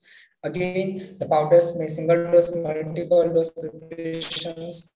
For single dose, each dose is enclosed in separate container, for example, in sachet, in paper packet, or in vial. And with multiple dose powders, it may be necessary to provide a measuring device that will be capable of delivering the prescribed quantity. So advantage of powder, very important, more stability. Okay, so one of the oldest dosage forms which use internally, externally, that the changes, the incompatibility changes are very less. Okay, again, transport is very easier. Then onset of action is very rapid as compared to solid dosage form, for example, tablets and your capsules. Then the next one, that is preparation. Now, preparation, if you see that one, there are the different means that are taken to ensure the particle size with regard to the intended use of the product. So very important thing, you have to choose your plant. You have to extract that one with respect to using any particular the drug, make it in the powdered form, okay, and pulverize it to uniform particle size separately, mix it appropriately as per the prescribed formula. If you're going through any particular national formulary or any pharmacopoeial standards, and during manufacture, packaging, storage, and distribution of oral powders, that suitable means that should be ensured not to ensure its microbial quality. Keep in mind, if your powder is hygroscopic in nature, in that condition, because of excess of moisture, if it's present in your powder, that would lead to any particular microbial growth. So again, the storage is very important thing. Containers which is protected from the moisture. Then the examples of this one, that is the wheatgrass powder. So the wheatgrass, that is Triticum aestivum species, that is comes from this species, the different leaves of this one, and it has a lot of properties. If you're seeing the phytoconstituents, so it's 70% chlorophyll, rich in antioxidant, the vitamin A, C, and E, okay, which are very helpful in protecting your body for the free radical scavenging effect or the damage of the healthy cells. Okay, so it has the detoxifying effect on the body. You can see here the health benefits of your wheatgrass. Okay, that aids the digestion, that promotes the weight loss, reduce chemotherapy effects, the fatigue, improves the immunity. That is very important thing. Because in nowadays situation, you have to improve the immunity, promote the dental health, that prevents the that cancer, promotes your nail health. That is very important thing. Okay, the wheatgrass is rich in protein and the vitamin compounds. It also treats your sunburns. Okay, so this is your one of the marketed formulation of this Organic India wheatgrass powder. So next one, that is QC parameters, the standardization parameters for this one. So the subjects like pharmaceutics, you have already gone through that, how that the powders or the tablets, okay, that are mainly evaluated, the standardization parameters like with respect to the particle size, distribution, determination, surface area, is granular strength, the density, flow properties, moisture content, percentage findings, the uniformity of content or uniformity of weight. So we will see the next herbal formulation, that is the tablets. So tablets, the most popular one, can say the solid dosage form containing a unit dose of one or more medicaments that are intended for the oral administrations. Okay, so some tablets that are being chewed or whole or after being chewed, or some are dissolved or dispersed in water before its administration, that will helpful in releasing that particular constituents in that vehicle, and some are retained in the mouth where the active ingredient is liberated slowly. Okay, so this is, if you're seeing the advantages of these tablets, it's a very convenient dosage forms and they have no problems with the taste or the alcohols that are associated with their use. Okay, but the tablets contain some fixed formulations which cannot be exactly adapted to the needs of the individual patients. And in that condition, it's very critical that the herbs contained in the tablet are carefully chosen for a particular disorder that they are intended to treat that one. So, and then again, the major potential problem is the degree of processing which is required for this one. You have to make the powdered herb, and in that one, the amount of the herb which can be incorporated to such tablets is a limited one. Because without making them the excessively large, that is important thing. And very important thing, that the tablets that are made usually from the extracts, which are more concentrated than the original dried herb. Okay. So in order to achieve this, generally the herb is first extracted with the solvent. Now the choice of the solvent, keep in mind, is totally based on the nature of the phytoconstituent in the plant. So most of the time, the often water is used, that will keep your cost down. But sometimes there are some phytoconstituents that are not soluble in water, that will limit your formulations. So resultant liquids then dried either to the soft or the powder concentrate using the vacuum evaporation or the vacuum concentration or the spray drying. And sometimes the heat sensitive compounds or volatile component that get damaged or lost by this process. So you have to ensure all these parameters while carrying out the formulations. Okay. Again, the tablet mixture may be wetted and then dried in an oven before the final process, that pressing is carried out. So that will damage your active compounds. And because of their composition, the method of manufacture, again, their intended use, tablet presents a variety of characteristics. And consequently, the several categories of the tablet are available in the market. Some tablets where coating is permitted, the monograph stage tablets may be coated. Sometimes direct coating, the statement monograph that the tablets are coated. And unless otherwise directed, the tablets may coated in one of the different ways. So what are the advantages of this tablet? So tablet advantage is that unit dosage, dose precision. So dosage precision is very good with the tablet. Least content variability, that is CV, and administration is the accurate amount of minute amount of drug is possible. Economical thing, transportation, sustained release. Okay, that helpful in masking the bitter taste, and they are stable when compared to the all oral dosage forms. Then production, if you see that the tablet production. So compression is one of the very important thing, that compression of the uniform volume of the powders, or the granulation method by applying the high pressure, so they're using punches and dies. So in production of tablets, the measures are taken to ensure that they have the sufficient strength not to avoid breaking or the subsequent handling. Again, that the chewing tablet that are manufactured to ensure that they are easily crushed by chewing. That is very important thing. Again, that depending upon the nature of your the phytoconstituents or its stability, your the manufacture, packaging, storage, and distribution of tablets, the suitable means that should be taken in order to ensure their microbial quality. So the formulations with respect to this one of the formulation here, the GNC is garlic, that tablet. So it contains the garlic bulb. So beside that, it contains the calcium carbonate, solutes, titanium dioxide, natural whitener, riboflavin, chlorophyll. The entry coating is carried out with sodium arginate, then your cellulose, or the medium chain triglycerides, or the oleic and stearic acid. And this very important antioxidant compound, which is very helpful to the heart. Okay. Then QC for this one, for tablet, the same again with respect to the powder, the uniformity of weight, dissolution, disintegration, the ash value determination, the content of active ingredient, general things, the general appearance with respect to size, shape, odor, taste, then your texture, that legibility, the identifying marks. So some of the parameters we will see the angle of repose. So angle of repose simply is nothing but the maximum possible angle in between the surface of the pile of your powder or granules to the horizontal plane. So one formula, that is tan theta is equal to h by r, where theta is your angle of repose, h is your height, and r is the radius. So here the method that is used for this one, that is fixed funnel method. Okay.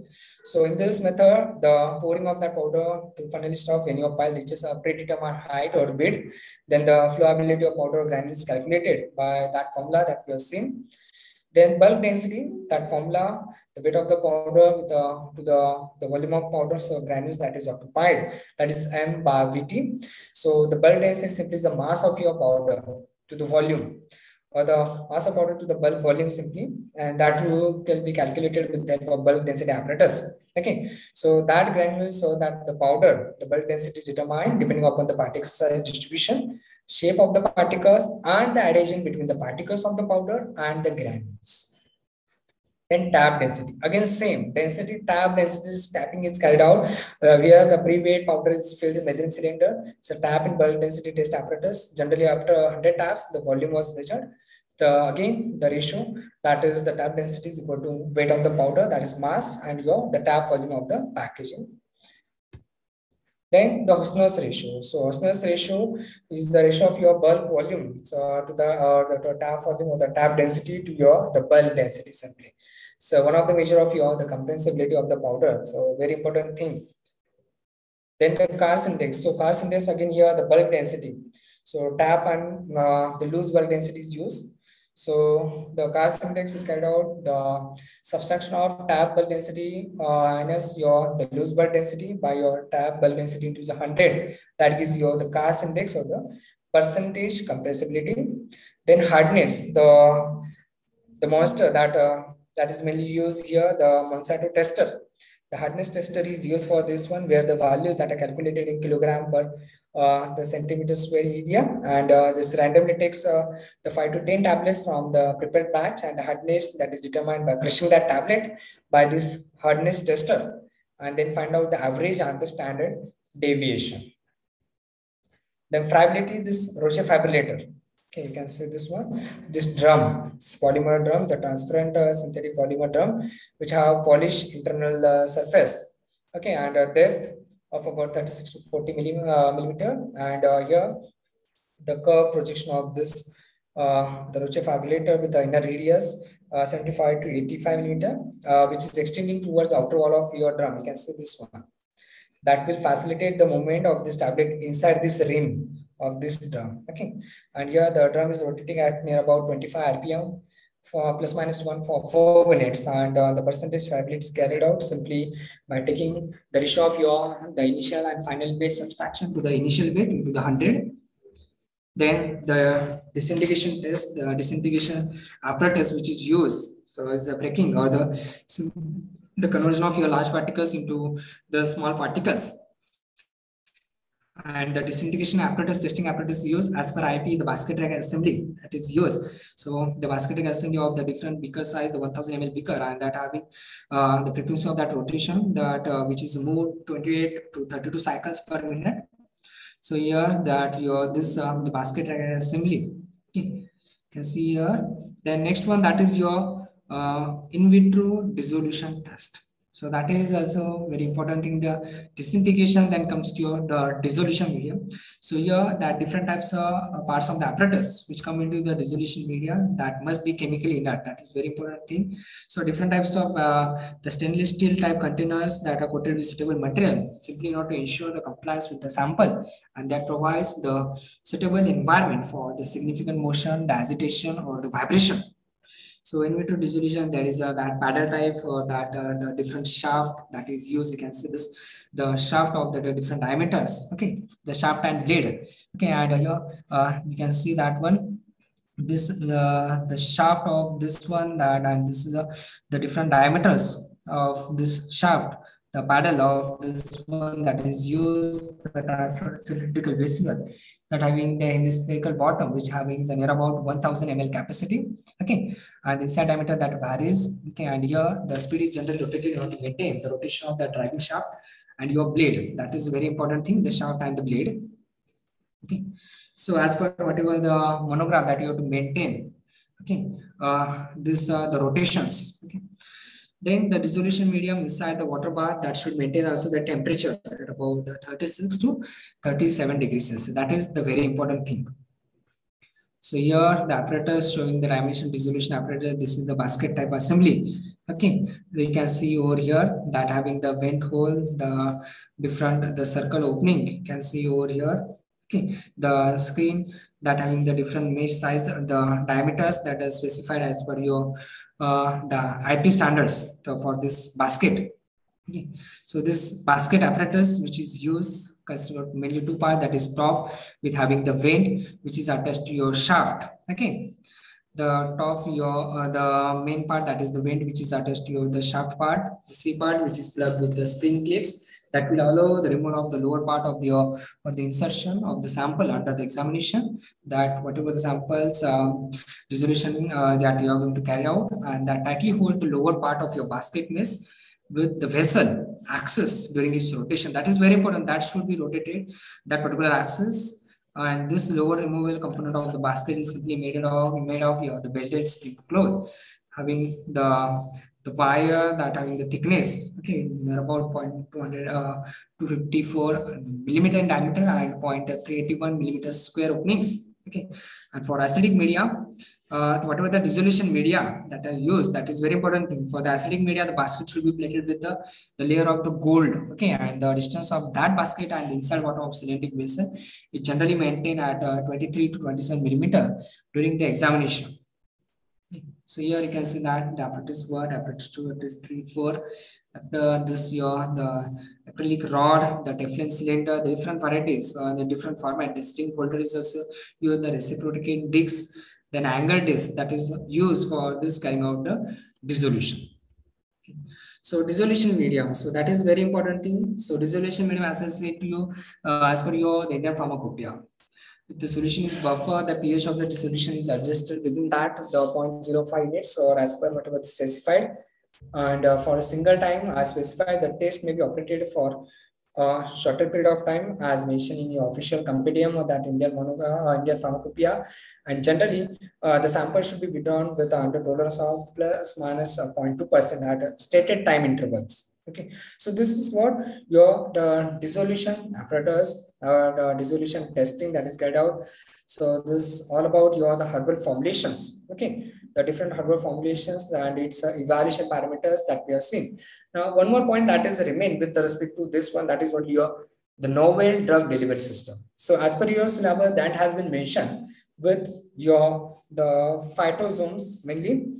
So novel drug delivery system, just wait, I will share that novel drug delivery systems.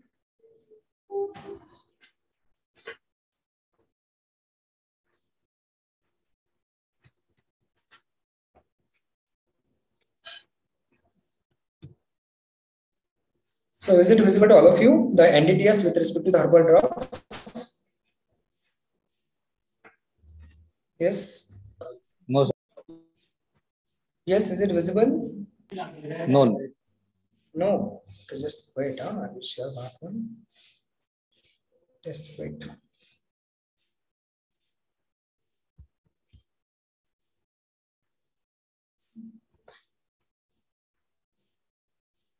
Just wait. I will share that one.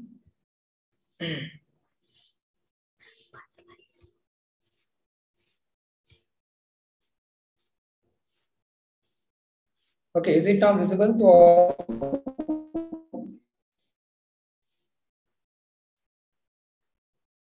Is it visible?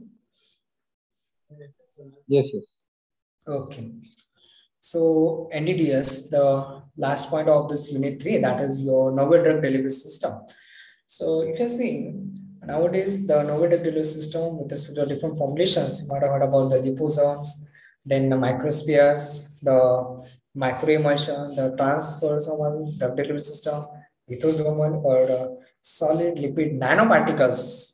That is wide applications. Okay.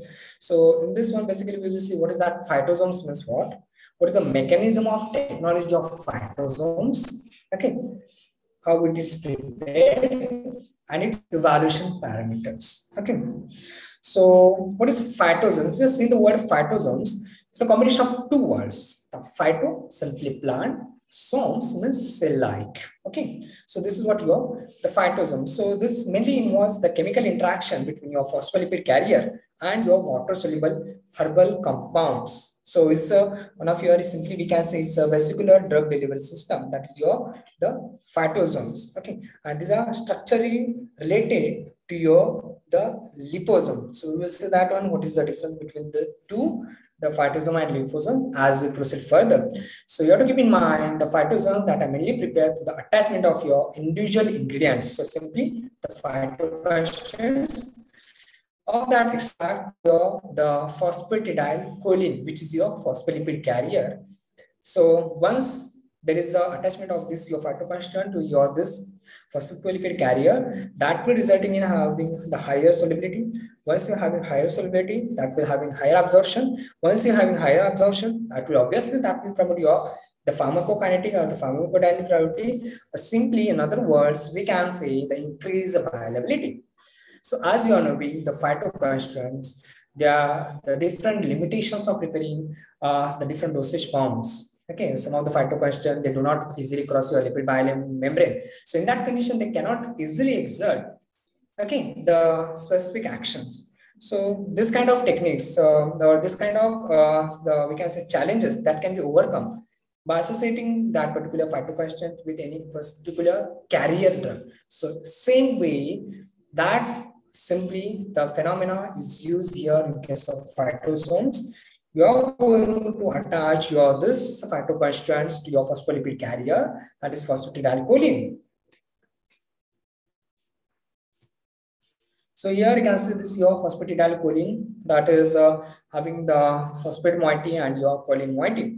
So this your the phosphate, the ionic charge, the cationic and anionic charge, you can simply see here that mainly responsible for the bonding between your phytoconstituents on this phospholipid carrier. Okay. So if you see in the properties of the phytosomes, so phytosomes, the physicochemical properties, mainly these are the complex between your phytoconstituents and the natural phospholipids obtained by reacting appropriate amount of phospholipid and chief constituent. Generally, the ratio is 1:2 or 2:1 ratio. Second thing, there is interaction between this phospholipid and substrate because of the hydrogen bonding that develops between polar head of your phospholipid and the polar functionalities of your the phytoconstituent. Third thing, on treatment with your hydrophilic environment, this phytosome shows a cell-like structure like your liposome. But keep in mind, in case of your liposome, the chief constituent that interacts within the internal pocket. Whereas in case of your phytosome, the principal phytoconstituent that are enveloped, encircled completely, and envelop the polar head of your phospholipid and becomes the one of the integral part of your membrane that can easily transport or easily cross that lipid bilayer. Okay. That next one, that is biological property. So biological property, if you have seen that, as we have seen that increase solubility, increase absorption, so obviously increase your pharmacokinetic and pharmacodynamic properties. So obviously that will lead to increase your bioavailability. Second thing, so these are the advanced forms of your herbal products. So that will having the better efficacy than your conventional herbal extract. And third thing, that again related to your some pharmacokinetic properties, they having better pharmacokinetic properties with respect to your the ADME properties, the absorption, distribution, metabolism, and extraction. Now, next point, that is mechanism of phytosome technology. So this is very important point. So here, as I said to you, there are some phyto questions. They're having some limitations with respect to the absorption or the solubility, very important thing. So the lower absorption and the bioavailability of some polyphenolic constituents, so the flavonoid-rich compounds, the tannin-rich compounds. Mainly, first things, they are having the ring molecule. If you've seen in particular flavonoid structure, for example, quercetin. Okay, you will come to know these are structures of ring molecules and complex, and they are not too much small that it will be absorbed by diffusion process. Second thing, that the flavonoid molecular chief constituents of the polyphenols have poor solubility with the lipids, as they inhibit their absorption through that biological membrane which is rich in the lipid layer. And a very important thing, that this, as I said to you, this technology that mainly forms a result with the complexation of your polyphenolic compound or the phospholipid, generally in 1:1 ratio or 1:2 ratio, that results in the formation of the complex with the lipid covering around the constituents. So here are some of the marketed formulations of this phytosomes. So you can see here the grape seed phytosome, green tea phytosome. There are some effect of this systemic antioxidant effect, best choice for most people under the age of 50. Again, that provides protection against cancer or damage to cholesterol. Very known, that is silane phytosome 120 milligram is available in the market. Okay, so best choice if your skin, liver or skin, that needs an additional antioxidant protection. Keep in mind, most of the compounds here, the polyphenolic compounds, which exhibit mainly the antioxidant effect, but mainly because of the limited solubility or the limited absorption, they cannot exert the full actions. So not to overcome that one, this phytosome research form that will be very helpful. Then the preparation thing. Now preparation, simply take the phospholipid, dissolve in the organic solvent containing your drug extract. That will give the solution of that one, your organic solvent extract. Drying that one, the formation of thin film, go for its hydration. That would be helpful in forming the suspension of that phytosomal preparation. Okay, so the preparation techniques for this one, we will see some of the examples. So very first one here, the phospholipid, like your soya lecithin, which is reacted with your phenolic extract. Take any drug. For example, take your tea drug, the tannin ring compound, or take any flavonoid rich compound. Okay, an equal ratio with 5 ml of your DCM. Okay, and stir it until it evaporates. Once your DCM is evaporated, the 5 ml of your N-hexane is added to the thin film with continuous stirring and left in the fume hood for the complete removal of your DCM solvent. And after, this N-hexane what we added after evaporation of the DCM. Now after the removal of complete your N-hexane, the thin film was hydrated that and then sonicated with the sonicator, with the help of the sonicator for in order to make a desired phytosomal complex. Second way, that way accurate amount of your phospholipid and your polyphenolic extract, the accurate ratio to 1 or 1:2. Okay, put it in 100 ml RBF, replace with your 30 ml DCM, the dichloromethane, for 3 hours at 60 degrees. That reduce that amount of volume, that to 5 to 10 ml. Add 30 ml N-hexane with continuous stirring in order to get a precipitate. Collect that precipitate and store in the vacuum desiccator overnight. So whatever the dried precipitate is then passed through the 100 mesh size and is stored in the well-closed amber colored container. So this is the another way for preparing your phytosome. Third method is there, that is your solenoid evaporation method.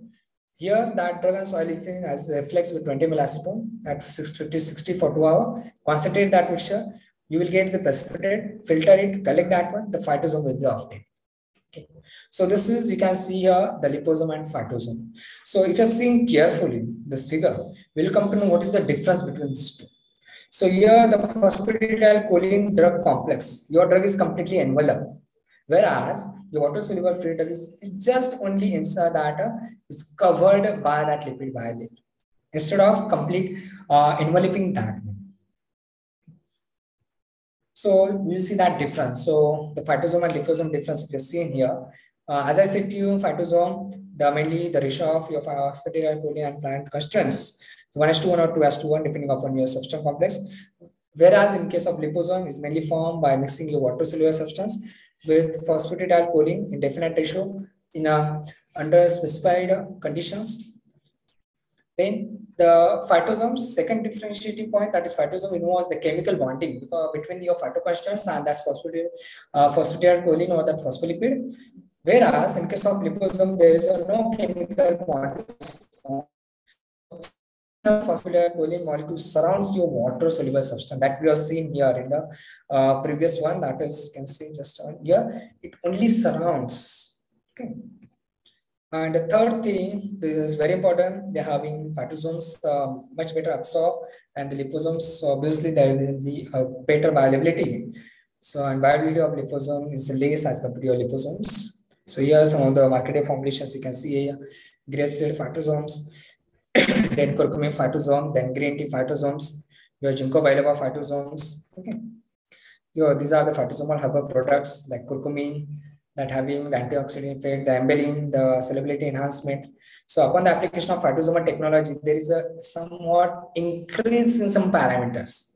So for example, take your ginkgo biloba, okay, the anti-enzymatic biological activity, anti-diabetic and cardioprotective. So once you apply this phytosomal technology with respect to this ginkgo biloba, it has found improved efficacy.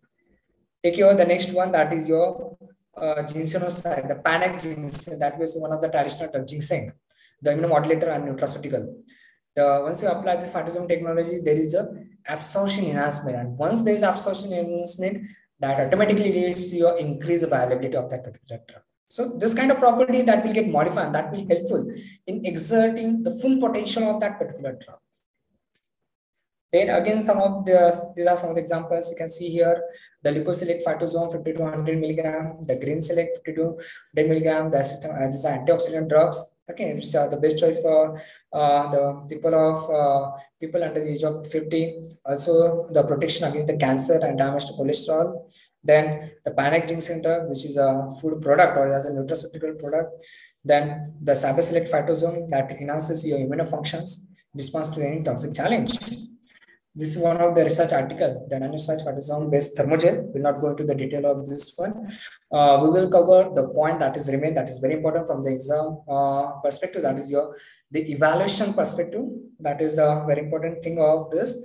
So the characterization of this one.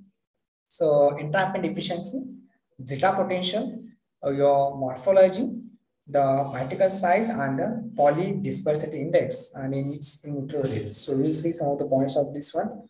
So drug entrapment, that is very important points. So in this phytosomal technology, as we have seen, there is a complex formation, the hydrogen bonding formation that takes place between your phospholipid and your phytoconstituents, which are generally centrifuged at 10,000 rpm for 90 minutes at 4 degrees Celsius to separate your phytosome from the entrapped drug. So whatever the drug that has been taken, the entrap, and whatever drug that is remain as a free. So the concentration of free drug that can be measured by doing its UV spectroscopy, and the percentage the drug entrapment that can determine using this formula, that is weight of the drug minus your weight of your free drug to the weight of your total drug. So that gives your entrapment efficiency. The next one, the scanning electron microscopy. So this is very important, the SEM. So this SEM is used to determine the size of the particle and its appearance. So generally in this one, the dye sample is placed on your electron microscope brass stuff, which is coated with the gold in an iron sputter, and the random scanning of that complex is carried out at 100. Then TEM, that is your transmission electron microscopy, is also used to determine the particle size of the vesicles with 1000 magnification. As I said to you, this phytosome technology is also called is your vesicular novel drug delivery system. Okay. Then next one, Zeta Potential. Zeta Potential is also very important from the stability perspective. Okay, that size analysis that is carried out here, the argon laser is used for this particle size and the Zeta size characterization. Then FTIR. So FTIR analysis. So Fourier transform that transform infrared spectroscopy. So this is very well done for checking the structure as well as the chemical stability of the drug, the phospholipid. And here the drug is crushed with the potassium bromide that will make that pellets you have to keep on that disc. Okay, at a 600 kilogram per centimeter square pressure, and the scanning will be done in the range of 4,000 to 400 per centimeter. So this FTI that gives the idea about the structure or the chemical stability of the drug. Okay. So what are the advantages of phytosomes? So phytosomes, as I said to you, is a very important component, that phospholipid, which is the biofunctional activity by itself acting as a vehicle as well as the health benefit, because that phospholipid that provides or having the hepatoprotective effect. Second thing, the absorption is increased, which also increase the obviously the efficacy. Third thing, as efficacy increases, the dosage requirements automatically get reduced. Fourth thing, that have the better stability as compared to your conventional dosage forms. Fifth one, that has the ability to permeate through the skin due to its lipid layer. So this is very important thing that we have seen in this phytosome technology. Your phospholipid that totally engulf, totally encode the phytoquestions rather than just surrounding your drug in case of your liposomes. So that would be very helpful not to cross your lipid bilayers. Okay, and that will, once you penetrate or pass through that lipid bilayer structure, that obviously enhances its effectiveness, and by its increasing solubility to bind to the herbal origin phytoconstants, this phytosomes that enhance the liver targeting. So these are very important thing. Liver targeting simply as this phospholipid they own, they having the hepatoprotective effect. That is very important thing. Okay, then the disadvantage simply sometimes your phytoquestions is quickly eradicated or get eliminated from that phytosome complex. So we have to very sure take care of while making that complex, depending upon the nature of your phytoquestions and the nature of your phospholipid. But it has been found that the approximate or the optimal the complex formation that takes place in between your the phospholipid carrier and your the plant constant, 1:2 or 2:1. That is the very important thing. Okay, but sometimes it has been found also that your phytoconstituents is get quickly eradicated or get eliminated from that phytosomal complex, and that will not exhibit the required or that the claim pharmacological action by the particular phytoconstituents. But still, this phytosome technology that offers a wide choice to a number of drugs, specifically the herbal constant. If you're seeing the limiting solubility of the different phytoconstants, specifically with respect to your the flavonoid rich polyphenolic compounds or the tannin rich polyphenolic compound. So this is all about your this phytosomal technology. This is a very important thing. Okay, so in this way we have covered all this point with respect to your the unit 3, the right from your the herbal cosmetics. Then we have seen that the herbal excipients. Then we have seen the herbal formulations, the conventional herbal formulation, the syrup, powders, the tablets. Okay, then this the last point that we have covered, that is with respect to the novated delivery system, that is the NDDS, especially with reference to your phytosome technology. Okay, so this is all about your unit 3. Okay. Okay, so are you there, sir? Nitin, sir? Am I audible? Yes. Am I audible to all?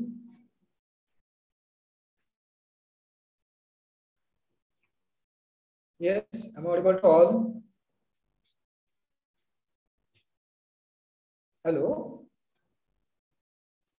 Hello? Am I audible to all of you? Yes, sir. Yes, sir. Nitin, sir, are you there?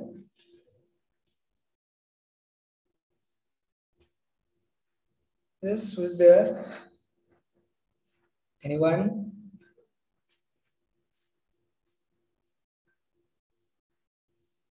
Yes.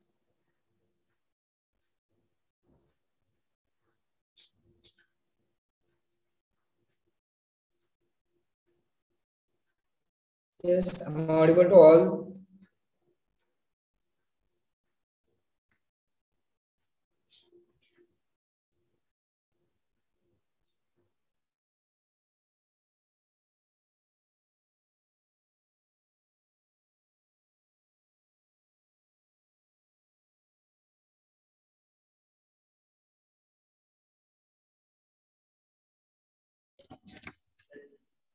Hello.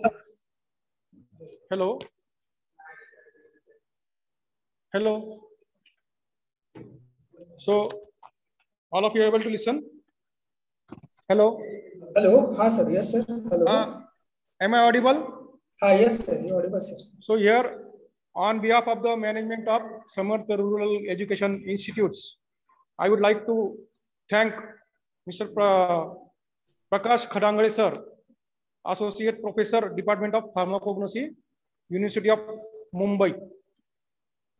And also, I would like to thank Mr. Prakash Khadangale, sir, on behalf of Principal Dr. S.D. Gule, sir, Samarth College of Pharmacy, as well as Principal Dr. Subhash Kumbar, sir, Samarth Institute of Pharmacy, Belle, Pune. I would also like to thank Prakash Khadangale, sir, on behalf of all our students of third year B Pharmacy students of Samarth College of Pharmacy and Samarth Institute of Pharmacy. Thank you very much, sir. With the permission of Principal, sir, we would like to conclude the session. Okay. Thank you, sir. I'm very also thankful to the management of Samarth College of Pharmacy. So giving the opportunity to delivering the lectures, I'm very thankful to the management, to the principal, sir, to the coordinator of this today's sessions. And thank you to all the students for listening patiently for this session. So thank you all. Yes, sir. Okay. Have a good day, sir. Thank you, sir. Have a good day. Okay. Have a good day to all.